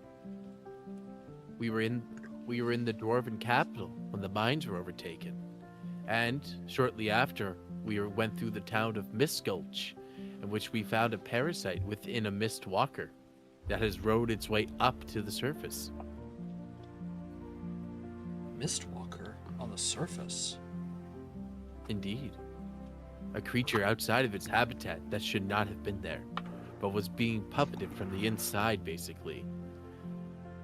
It most likely fled its home and used the cover of the fog in order to find its way to Mistgulch.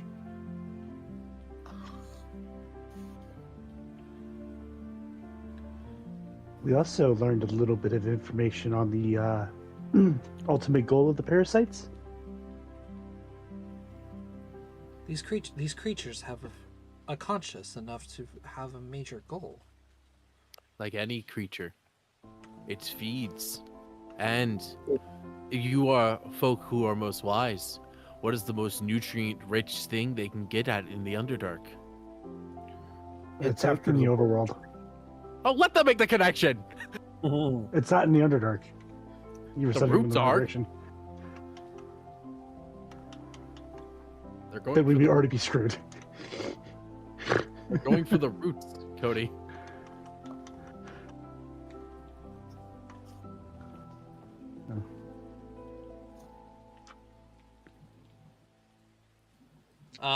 Eris or Eve will pipe up and say, the parasites consume biomaterial matter. They're targeting the world tree. Indeed. Oh, that's... Oh, yeah, I can... Ooh, that is bad. You can see why we I could just hear the, oh no! Oh, no! And nothing can go wrong. It all went wrong!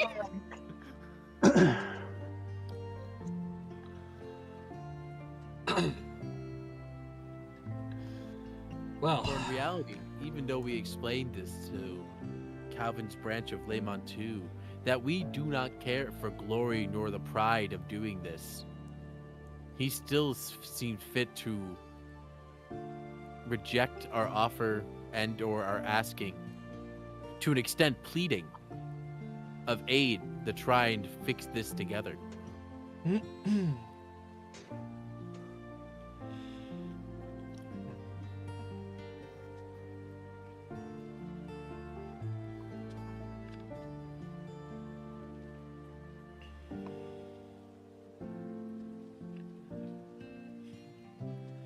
Yes.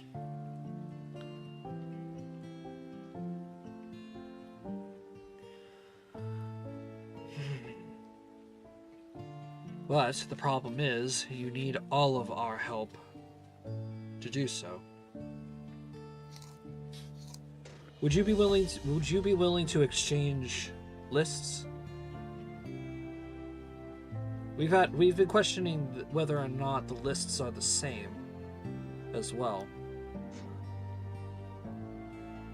Do we have Fulmic's? What do we have from Fulmic's list, by the way?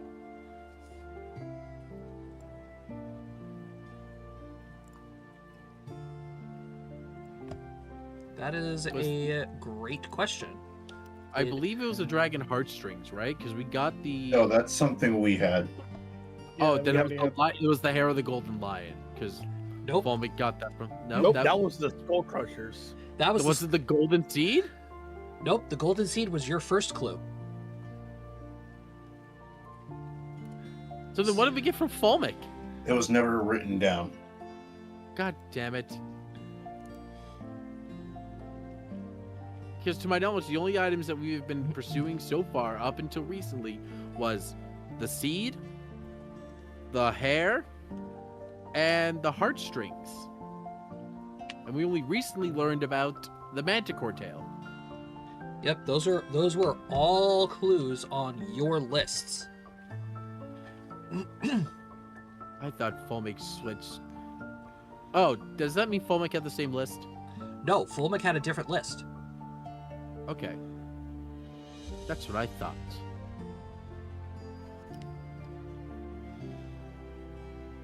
You note-taker people, how dare you forget this?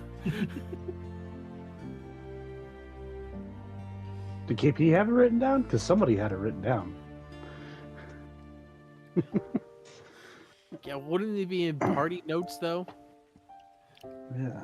We don't have a party notes. I can go back in my session notes and see if I wrote it down. Otherwise, this is going to get very interesting. Otherwise, somebody is about to have to go find the VOD.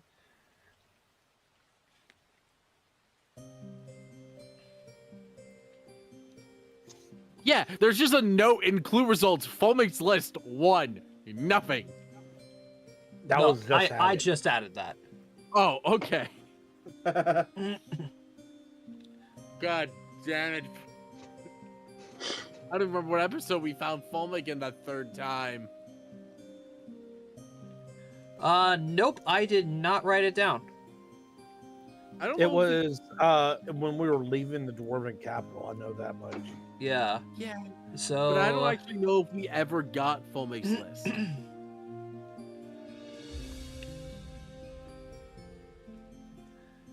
It was definitely discussed. I remember that. We keep talking about Fulmic's list. But I don't think we ever actually got the information on Fulmic's list. So you guys left the Dwarven Kingdom on session 16.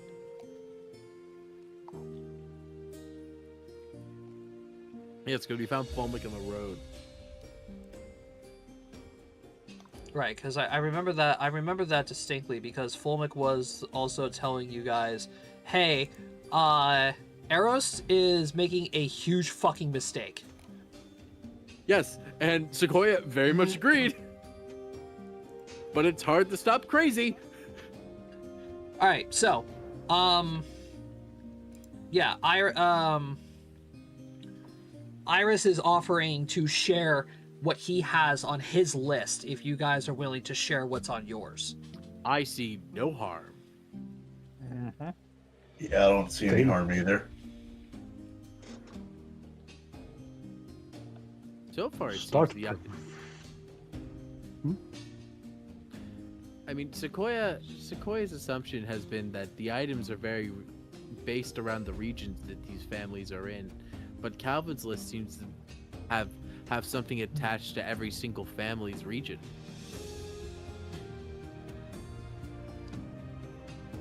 Well, if your list if that is your theory, I am unfortunately going to look at you and say that it's definitely not. just things of specific regions. Sequoia said theory. Sequoia has not seen another list. All right. Also, Sequoia cannot read. So, who is going to write these down? Because I'm about to give you a few of them. Don't everybody jump out at once. I'm already pulling up the page. What was that, Matt? Brady? Brady's I said I'm already pulling up the page. Okay. I will spell these egregiously, just so you all know. Better than me. Alrighty. So, Brady, the first thing that is to be on... fair, who can spell?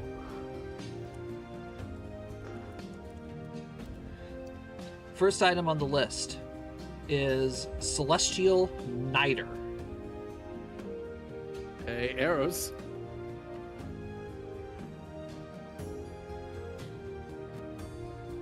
Hey, you know that weird goop you've been getting? Can we actually borrow some of that?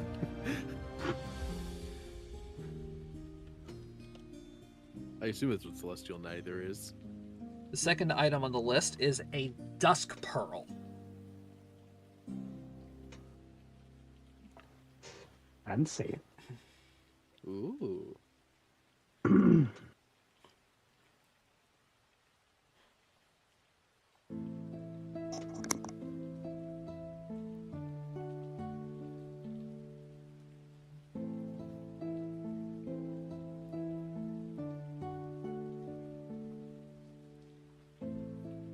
Third item is Quintessence.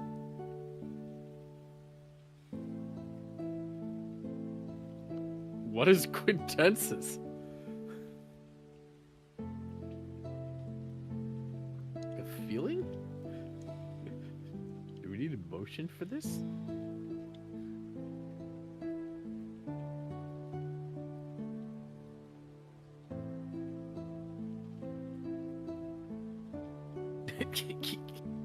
Yeah, that's a weird one.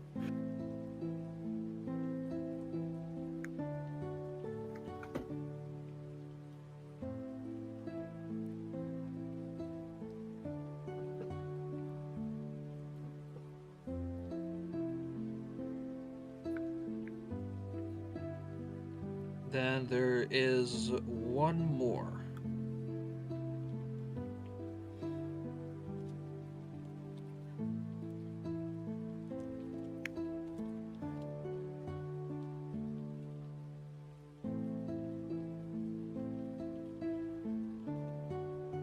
So we need to find a feeling of class or quality. Fourth item on their list is Phoenix Ash. If I had a nickel for every damn time Josh made me find Phoenix Ashes, I have like 6 nickels.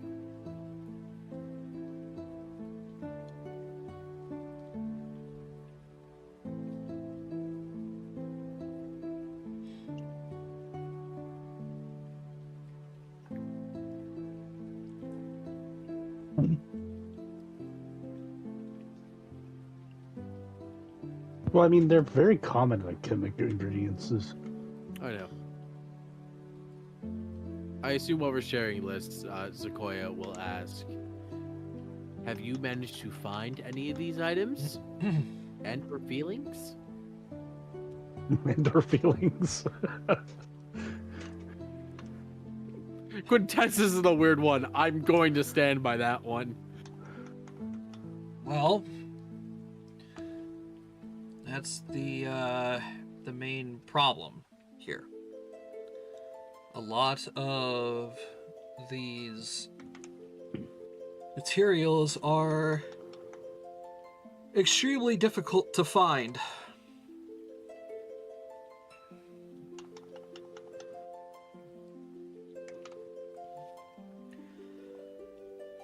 Personally, I have never even heard of Celestial Niter before.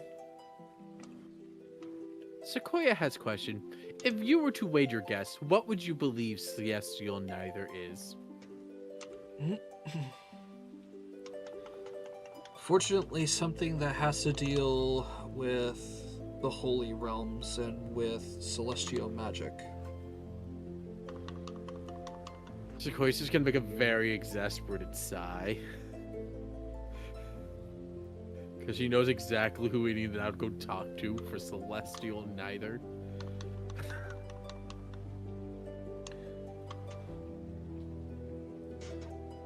And she is not happy about that fact.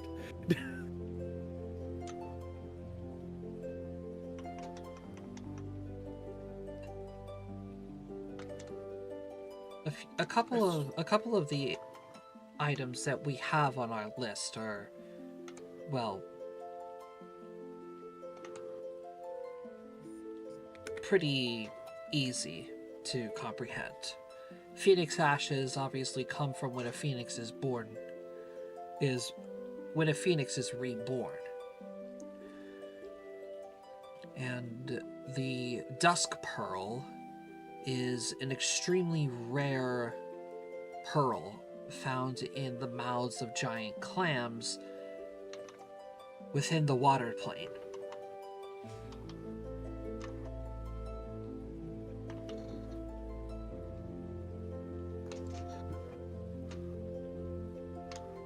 Oh.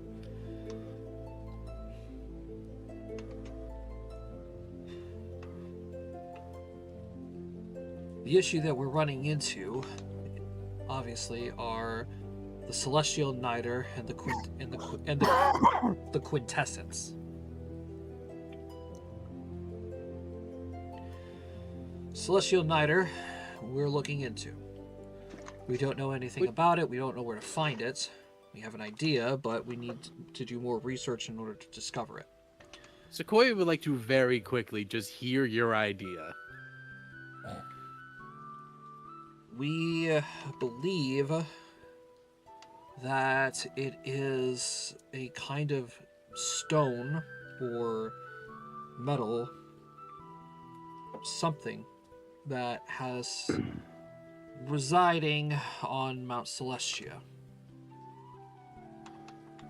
So you would not think it is a goo? No, I don't. Good. That is all Sequoia wanted to know. We've noticed a pattern within our list, at least. All of the ingredients that are on our list can be found within the different planes of reality. Oh. Dust pearl within the water plane. Phoenix ashes are mostly found in the plane of fire. Celestial Niter, well, our idea is that we have to go to the plane of Mount Celestia in order to find this rock somewhere. The issue that we're running into is the quintessence. Do any of you happen to know what quintessence is? For that. Can't say I do. Knowledge Arcanas. This will be a difficult DC. Have fun. Have fun. Ace, you thought quintessence was a name that somebody gives someone. You also thought it was a name. Wow! Whoa! I am not magically inclined. I am just a pirate. This is not gonna work. Oh. What the fuck? Oh, what the fuck? You are very learned because you travel a lot. Yeah. And apparently, a lot of those books were magic based. Russell's a little monocle now. So Russell, throughout your travels, you remember a long time ago, you and your party were sailing along the seas and made port on one of the port cities in Astria. And you heard a bunch of wizards and mages talking about, all these things about magic. You tuned out most of it. It was just a bunch of bibbity-bobbity bullshit. Bibbity-bobbity bullshit. However, for the very first time, you heard the word quintessence before. And you're like, that's an interesting word. And you heard it spoken amongst these wizards as solid aether.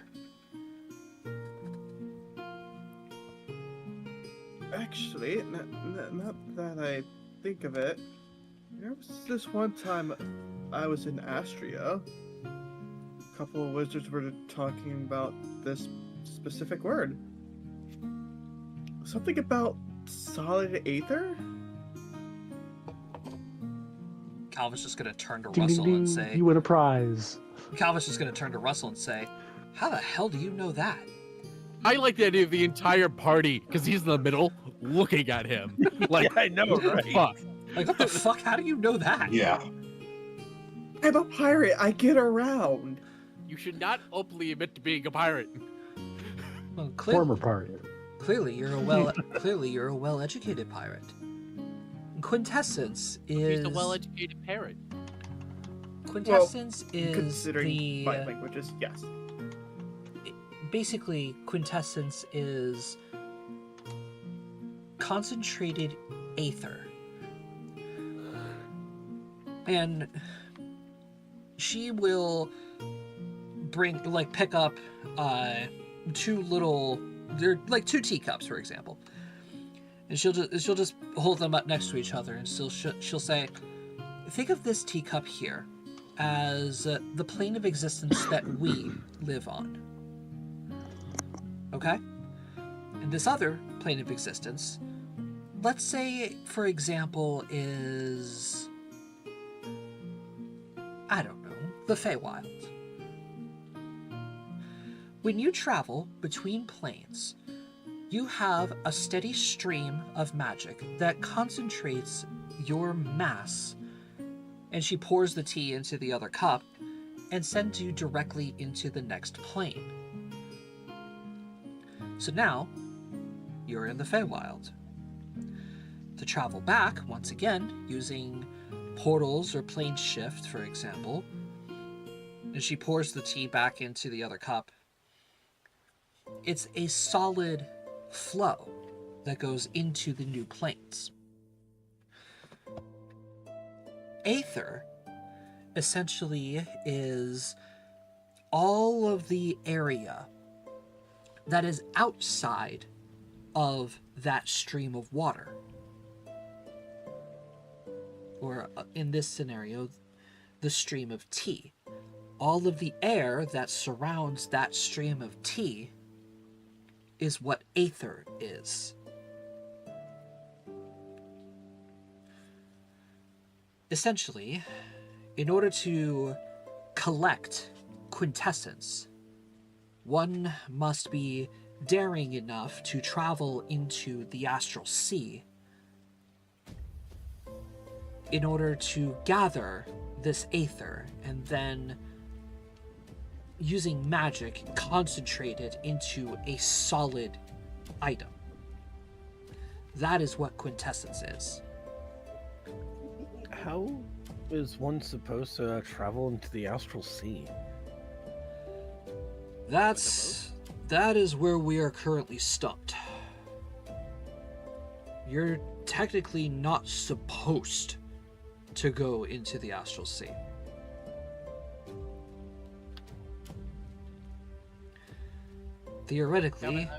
Theoretically, it's impossible.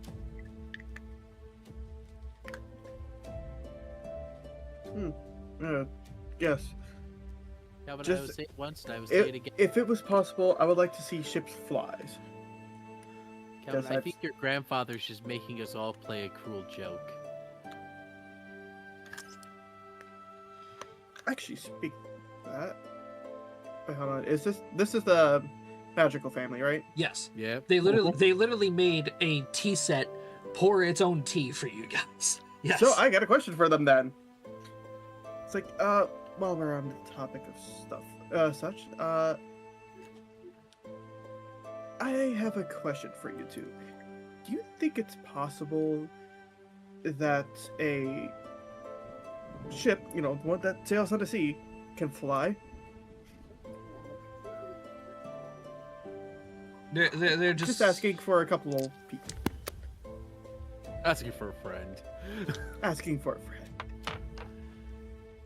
Theoretically, it might be possible. You would need a very strong concentration of high-level magic in order to make it fly. But I mean, technically, yes, it is possible. It's never been done before. Friend Russell, let us remain on topic. We have important world-saving things to talk about. I'll explain later.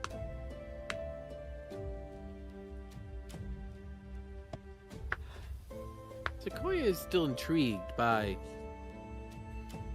the list then. There does definitely seem to be patterns within the list. The list may if not be region-based, but may speak to each family's strength.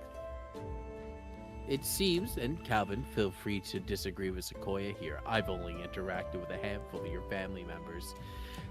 But it seems that each one of these branches of Fred Calvin's family have each blossomed to their own genus and have made a different tree with different strengths and skills. Where Calvin is an oak, the Lemontus are a pine, but you are all a fir. There's differences. F-I-R.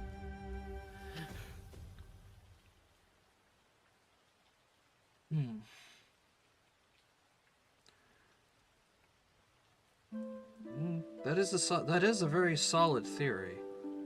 Ours happen to deal with a lot of planar travel and high magic capabilities. Would any family be able to complete these tasks? The day that I see the Skull Steels cast a spell will be the day that I hang up my cloak. Sequoia, That's fair.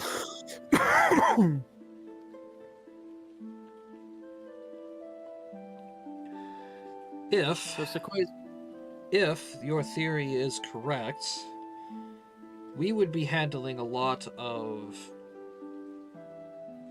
the higher magic items.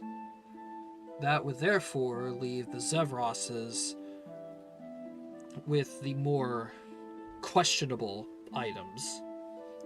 The Skull Steels would be left with a lot of the items that come from monsters. Well, in reality, then, Sequoia's theory is a little bit more on the nose then. Is not one of the items we have on our list we know is also on the list of the Skull Steels?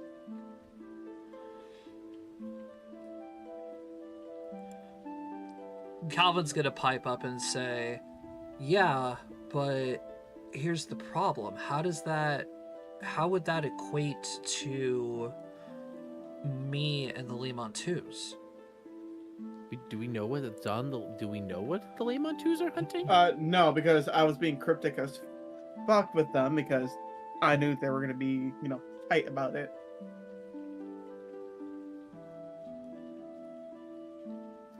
Well, think of it this way. The Lemontus are heavily focused around businesses and political structure. Items you can only get with friends in high places. Perhaps. And then there is Calvin's list. An item for every region of the world.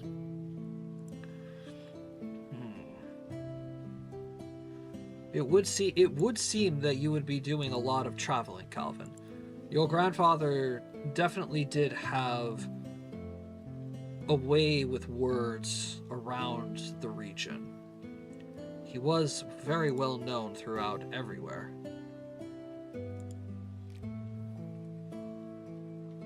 I'll think of it this way. The only flaw in our theory is the fact that 2 of our items can theoretically be found in this region. And is there more? This is a Matt question. Is there more items on that list that we've yet to figure out? No, because you guys are coming across the clues as you find them. Okay. And it appears to be that way as well with the rest of the family.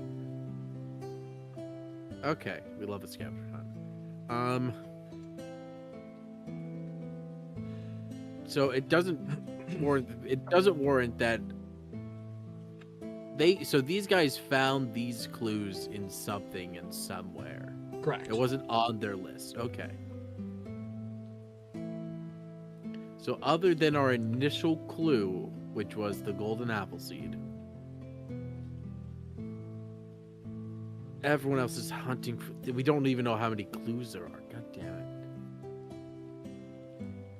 Well, I know how many clues there are, Josh. 32.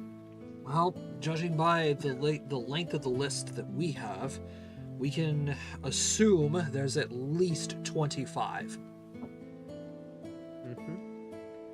If we... How many people are playing this game? There are five branches that are playing this right now. Okay. There are the Aramaris, the Lemontus, the Skullsteels, the Zevroses, and the Markleys. And Fulmic. And Fulmic. So technically there's 6, but all 5 members of the family are playing. Yep. And then there's Fulmic.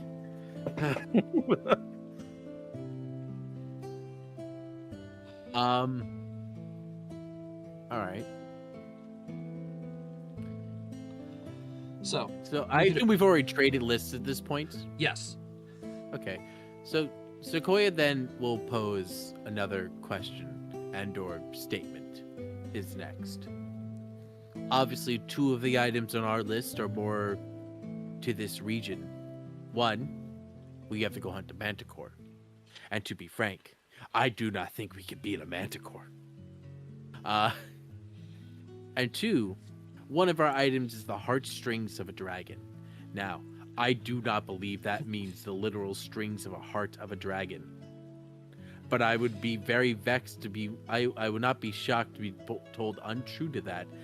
And then would pose my third question to you, cousins of friend Calvin. Cousins? Is that the right word? No, Eris and like these Iras and Eve, they're aunt and uncle. Okay. Sorry, cousin's not right word. Sequoia's grasp on common, not best. Aunt and uncle of friend Calvin, branches of his trunk. How would we go about getting those heartstrings?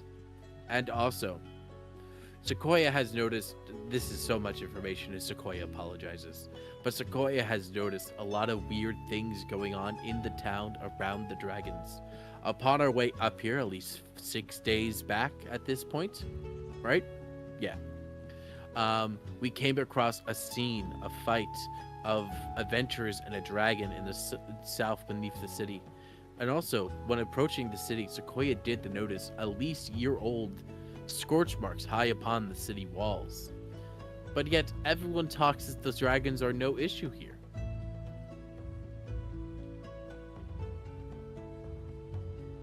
See. Oh, you have a very keen eye on you, Sequoia. Thank you. Sequoia does not have... It's just Sequoia.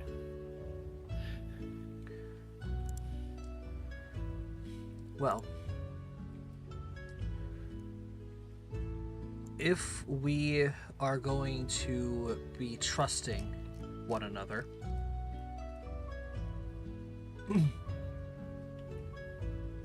I would be willing to reveal a secret that has been being held by the captain of the guard and some of the higher ups here in Sandfall. That is your choice. I do not know if we can offer a secret of equal weight. Nor if I do not think Sequoia has the ability to make that offer. But if you are willing to give, we will gladly receive. Depending on the situation, or depending on the secret, Uncle, there is a secret that we can share. That might be. Oh, that's right. We do have a secret. That might be of an equal value. We got a creepy guy. We got a madman in this weird box.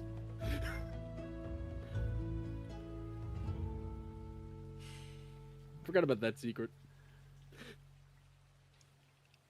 Oh, arrows. There might be a way for you to obtain your dragon heartstring. Oh. Unfortunately, when you are speaking about magical items, and especially magical beasts,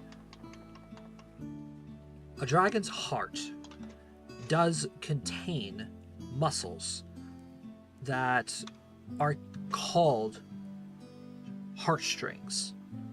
Oh. They are long tendons that attach to either end of the heart that gives the muscles of the heart more strength to contract and expand to pump blood throughout the dragon. Jaquaid did not know this. As the dragons get older, those heartstrings get tougher because of the dragon's body growing to an immense size. You need stronger muscles and a heart in order to move the blood.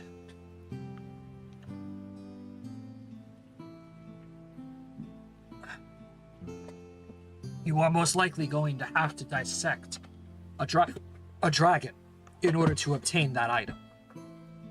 Oh my. Luckily for you, there might just be a dragon that you can take down in order to obtain this heartstring.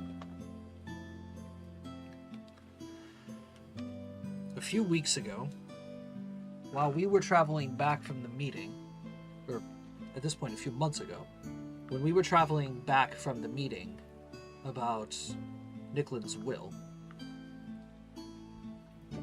there have been so far 3 reports of a dragon attacking the city.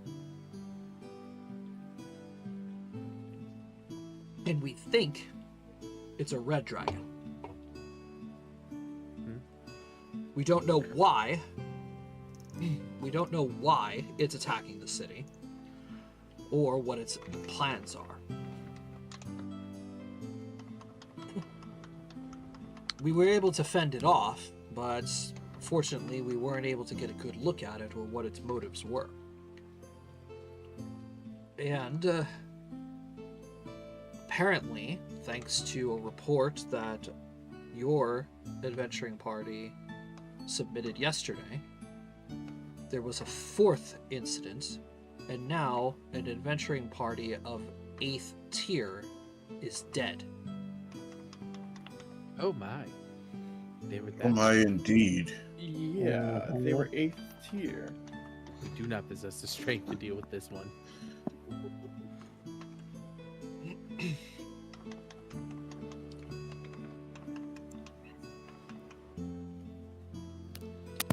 This is starting to become a very serious thing.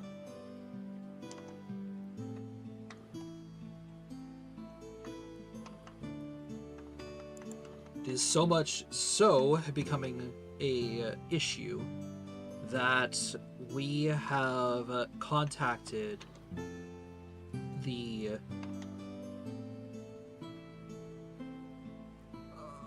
not chromatic, metallic. We have contacted the metallic council, or the metallic dragon clans, and we are hopefully going to be speaking with them in a few days. This is good timing for our point then. Indeed.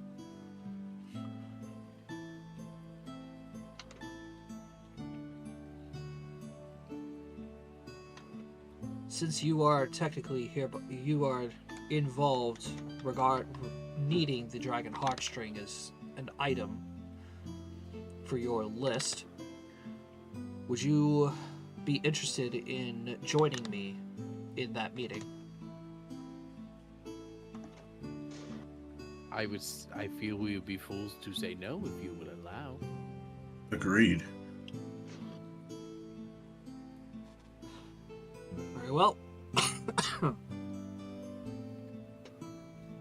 In that case, then, how about you all meet back here in 3 days? And no offense, try to wear something a little more presentable. The metallic clans are very upstart, I would say. It's what Sequoia looks like, not presentable. I mean, she was told she must wear something to cover. We just don't want them getting the wrong idea. 2 high-level mages arriving with a party of adventurers in full-clad armor might raise a few alarms. Oh, Thought I Sequoia. looked quite presentable. Sequoia is fine then. Sequoia does not wear armor. I also don't wear armor. I think they're talking about me. Probably.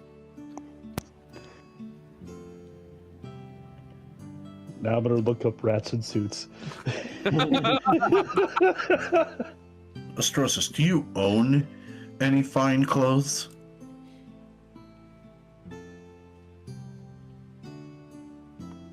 Oh boy. Vanya, main powers, activate. Well, if you all need a set of much finer clothing, I can point you in the direction of my tailor. Ooh, high-class tailor. I haven't been to one of those in a while. Why does my wallet hurt? It should. Is Sequoia fine how she is? She does not exactly abide by the rules of your society. Just grow more flowers, you'll be fine. Okay.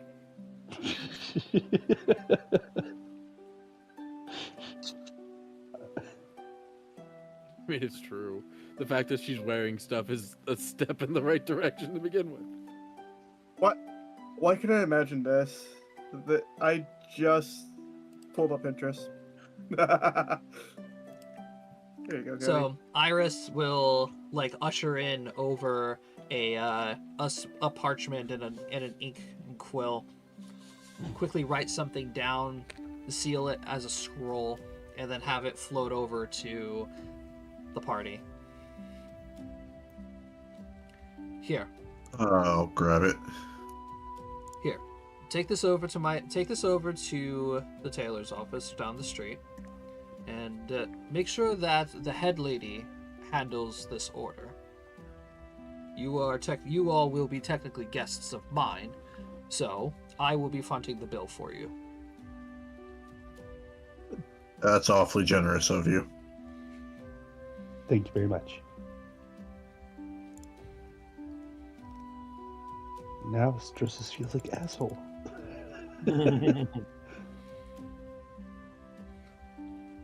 When you get to the tailor's shop, ask for a lady named Jamie Hollypool.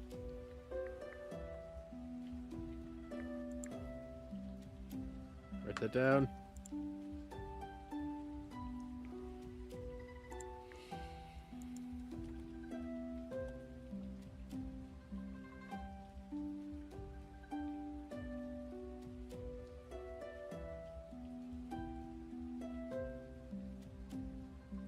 She is probably the best tailor in that entire shop. And she'll be more than happy to help you.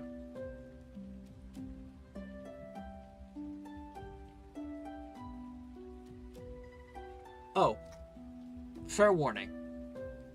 If she asks you for any kind of favor, tell her no. Very well. Okay.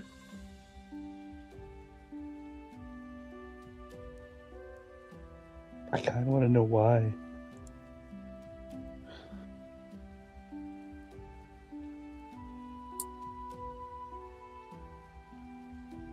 So, is there anything else you guys want to discuss with Iris or Eva? Not that I could think of. How strong would one have to be to fight a manticore? Oh yeah, and where can we find one? We know we can find one in the desert. Oh, there are tons of prides of manticores in the deserts. Are they like relatively easy to deal with and or not? What rank of party would be most appropriate to handle them? We are only 4th rank. I believe Sequoia said that right. Well, if you're taking on one manticore, a 4th rank party certainly would be able to take it down. Relative ease, as a matter of fact. So we should try and trap one, isolate it. Yes. But just keep in mind, manticores do not like to be alone, per se, especially in the desert. You'll be handling a lot of larger, more dangerous monsters than manticores. Search the cliff sides. They tend to make their dens within the caves of the cliffs. Sequoia appreciates the advice. Just be careful. While yes, a party of 4th rank adventurers would be able to take down one manticore, they tend to be in prides of 3 to 6.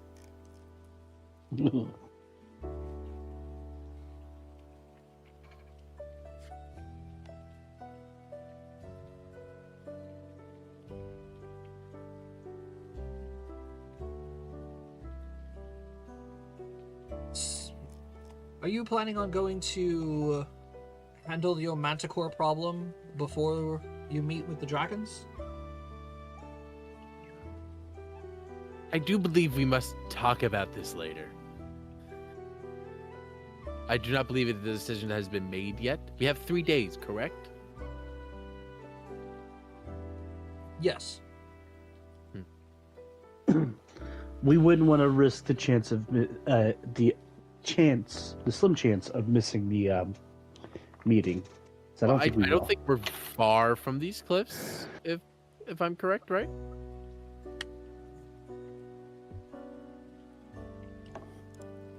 So if I take you guys to the world map, Yeah. he'll pull up a map, and he'll show you guys like where to look. Or like probably less than like a day's travel, maybe. Well, These are mountains. if you follow the main route going to where the manticore prides usually reside, it's going to take you more than 3 days to get there. Okay, never mind. Then we will wait. However, if you are going to be searching for the prides, you're most likely going to be aiming right there.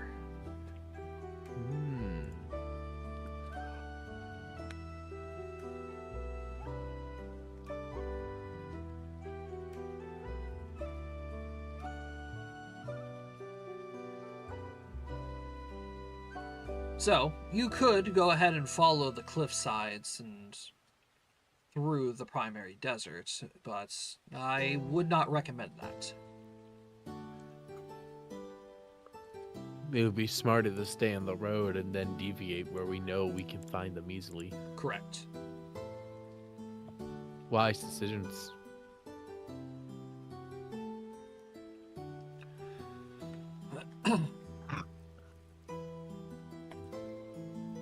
So, as just to make it official, Calvin, in terms of your idea to unify and form an alliance between, well, your side and my side of the family, you have our full support.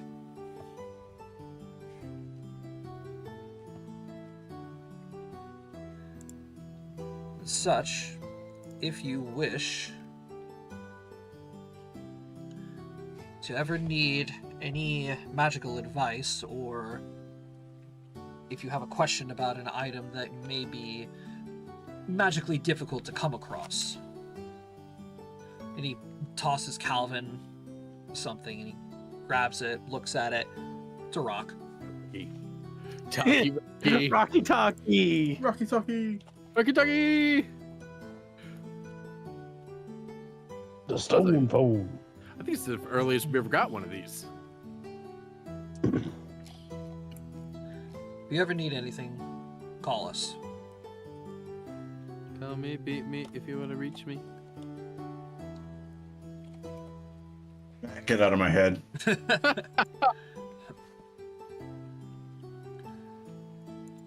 Thank you, Uncle.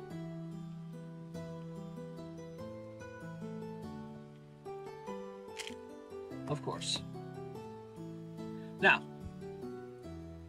I believe you all have some tailoring to get done and preparations to trek up the Kembade Mountains. I bid you all a farewell, and we will see you in 3 days. Woo!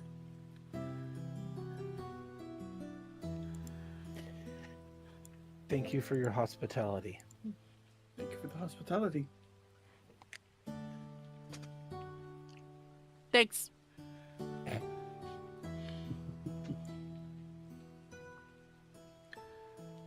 right. You guys head out of the manor and make your way back into the city.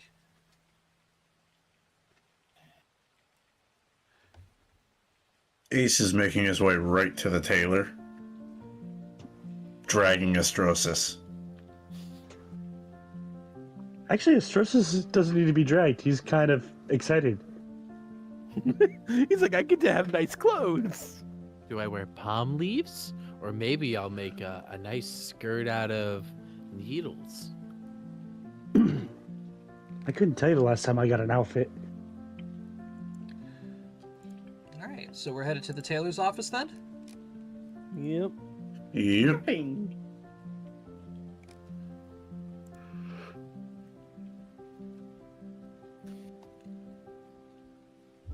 Alrighty. Very bad.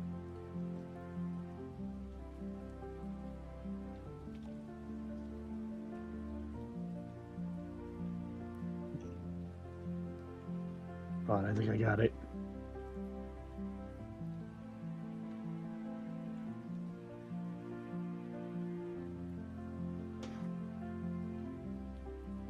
That is a very distinguished mouse.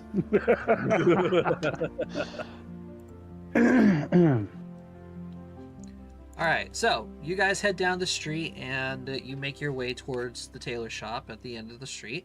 And you notice the sign above this little place. It's called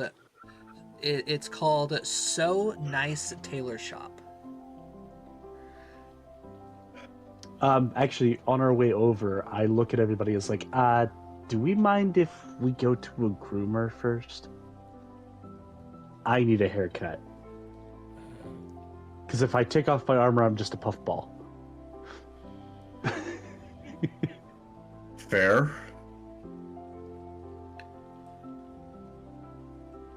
And I definitely have some matted hair. Should we go to a pet groomer? The sad part is yes.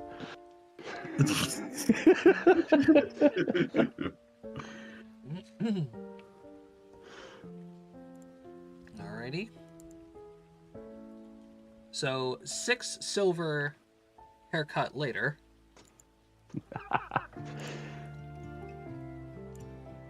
Minty fresh. You guys make your way into the So Nice tailor shop.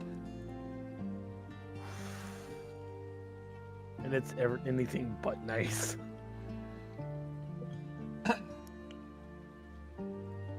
So you walk in, you walk in, and you guys notice on the outside there's like a nice display window of very ornate like dresses and suits and such.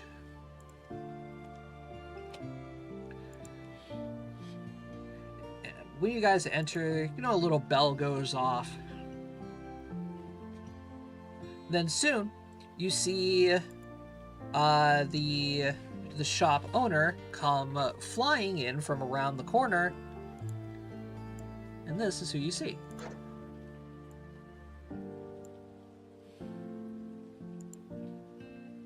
A pixie? A fairy. That was close.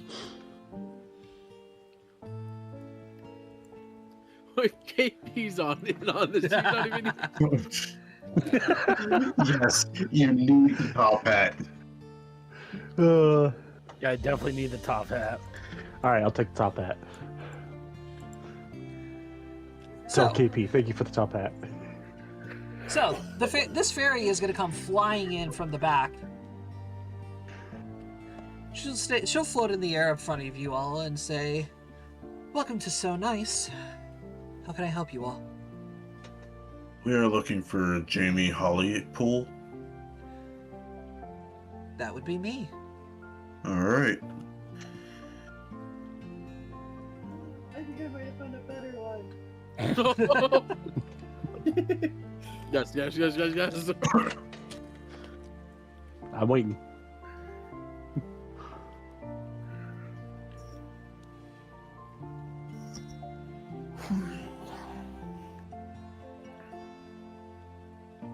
I love it. Yes.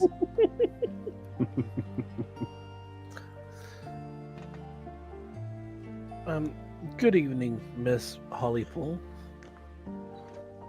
We are looking to have a couple outfits made.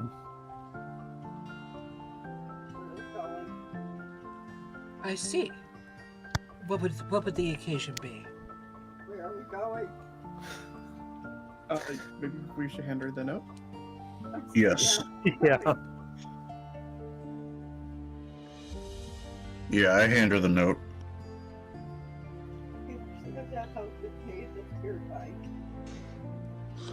Oh, an invitation, is it?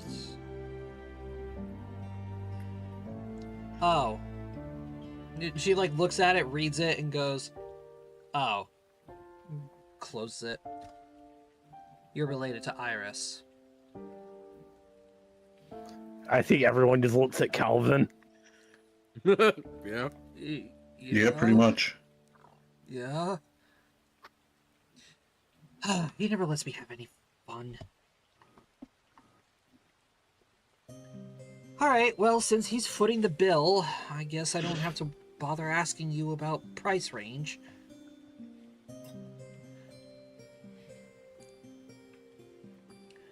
Alright. We're going with KP's image.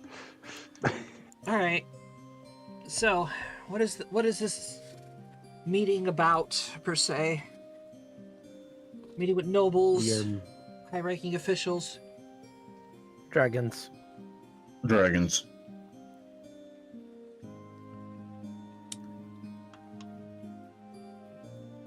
Ah. That meeting.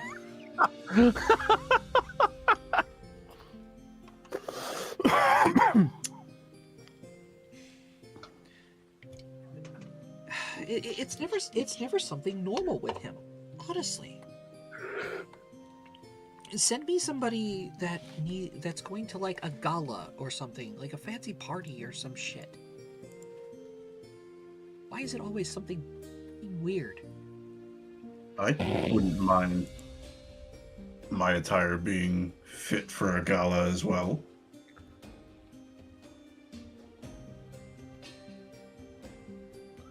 It would be something nice to have something like that.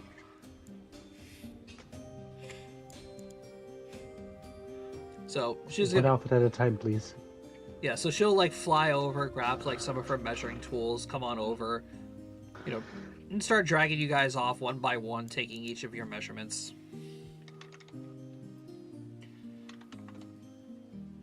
Sequoia's gonna politely refuse. She doesn't need a fancy outfit. She summons her outfit on demand. Yeah, basically. Yeah. So Jamie, Colorful leaves and flowers. yeah, Jamie would eventually like fly over to Sequoia and say, Give her a little wave. "Well, interesting to see some of Mother's children outside their grove." Agreed. I was quite shocked to see a fairy so far. How did you get out this far? Oh, I How'd you get out? caused a little mischief down in Relinora, had to run away, and eventually found my way here. There's so much magic in the air, I just couldn't leave. That is fair. The air was quite delectable when we were just down there a week or two ago. Oh, did you happen to see Mother on the way? Oh, I did speak to Mother, yes. She's doing well. That's wonderful. Well, I should definitely travel down there sometime soon. I'll let some of my brothers and sisters know that there are some very interesting people up here. You would not believe how many people actually came in here and gave me their names. That is a fool's move. It is. I'm gonna lean over to Russell. It's scary how openly they're talking about Titania. Yeah. It is. You would believe. Fancy guy came in here 3 weeks ago, right? Asking for this immaculate silk suit. I don't know why he wanted it silk, but whatever. You know, Silk is not a good material for that kind of thing. it's not. And yet, I asked him, "Oh, what is the occasion for?" "Oh, I got this fancy ball to go to. Big business opportunity." And I straight up asked him, "Oh, and what pray tell may you be a part of this business deal?" Opened his mouth right up. And I said, "Well, what's your name, sir?" Gave it right to me. Mortals are quite foolish. Indeed. They do not understand the power of names. The power of exactly, especially the rich ones. I take offense to that. To be fair, friend Ace, Sequoia knows your name, but Sequoia does not have the innate power of names because Sequoia is Dryad. What is this Since power we- of names? Since we met, Sequoia, how many times have I actually given out my full name? So you are fine. Calvin is the one who should be worried. Oh, agreed. Wait, why should I be worried? How often do you give out your name? First, you give out the front and the back. Quite often. What is power of names? Oh, Friendestrosis. So basically, if a fairy was to ask you for your name and you were to give them your entire name, they now hold dominion over you because your name is essentially linked to your soul. Basically, they could tell you what to do, You see, and you have to do it. you guys immediately see the color drain from Calvin's face, and he's like, "Oh my god, I gave Titania my full name." Yes, you did. You never thought to think about why I just referred to myself as Ace? It is fine. Friend Actually, does that mean I'm fucked as well? Hold, Friend I Cal- might be fucked too. Friend, mother would not do this to you because you were guest with Sequoia. Oh, But wait, doesn't that mean I'm not off the hook either? Oh, your friends. You were all Your friends met Mother? yes. You had to go meet Mother. We're on this magic scavenger hunt to go save the world, and Mother had one of the things. Oh, fascinating. It was definitely an experience seeing where elves originated.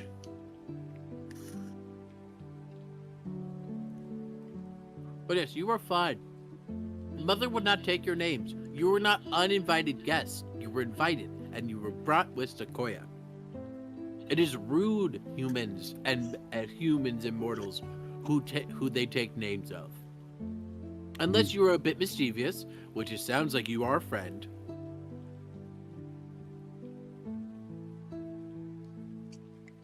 Wait, which one of us is? That was to Honey, whatever her name was. Sorry, Oh, Baby Holly. Hollypool. Oh, Hollypool. Hollypool. Oh, Associate Hollypool. oh, well, of course. I mean, somebody has to lighten the load of these rich people's pockets. They do not need all these materials. And she also needs to entertain herself. I do not understand. why some people need so many things. I have now visited many a fancy rich people, as you would say, houses, and they have so many things. But you know what they are lacking in? Manners. Plants. Oh yeah, that too. Oh yes, manners, plants of all types. Oh, it's so terrible. Would you like to meet Sequoia's friend? Sequoia, you met my parents. Their parents are lovely people. I think your parents have very good manners. But friend Calvin's branch of family that we met there also had very bad manners. Agreed. Well, I can at least explain that, Sequoia. This is because you see, people in this world, they find having a lot of trinkets to be more presenting to the rest of the people, saying, "Oh, I'm better than you." Mortals are magpies? Precisely. Oh. And it's either they have a lot of things because they are lacking something even greater than all of those things combined. Pride? Well, Morality? pride, morality, and Jamie Big like penis? Jamie like leans into Sequoia and say they also have a lot of big things because some of them have small peepees. Oh.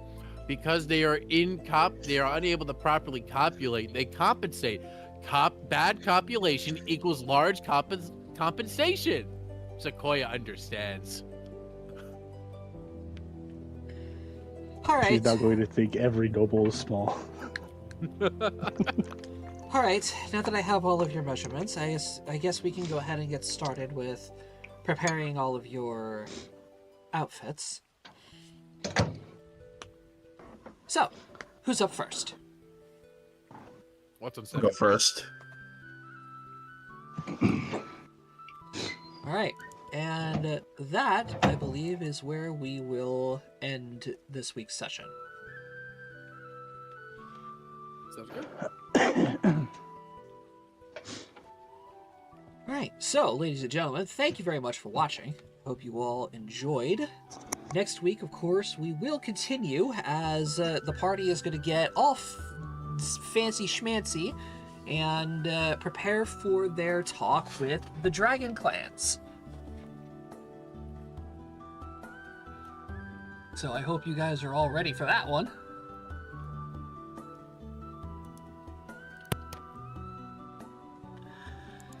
All right, so as per usual, there will be no stream tomorrow. Saturday and Sunday, I am hoping that the weather is going to be clear enough to where I will be able to stream Final Fantasy 16. And then Tuesday will be the repeat of some more Stardew Valley. And then we will be back next week to speak to the dragons. So, thank you very much for watching. We will see you guys next time. Bye-bye. Bye. Bye.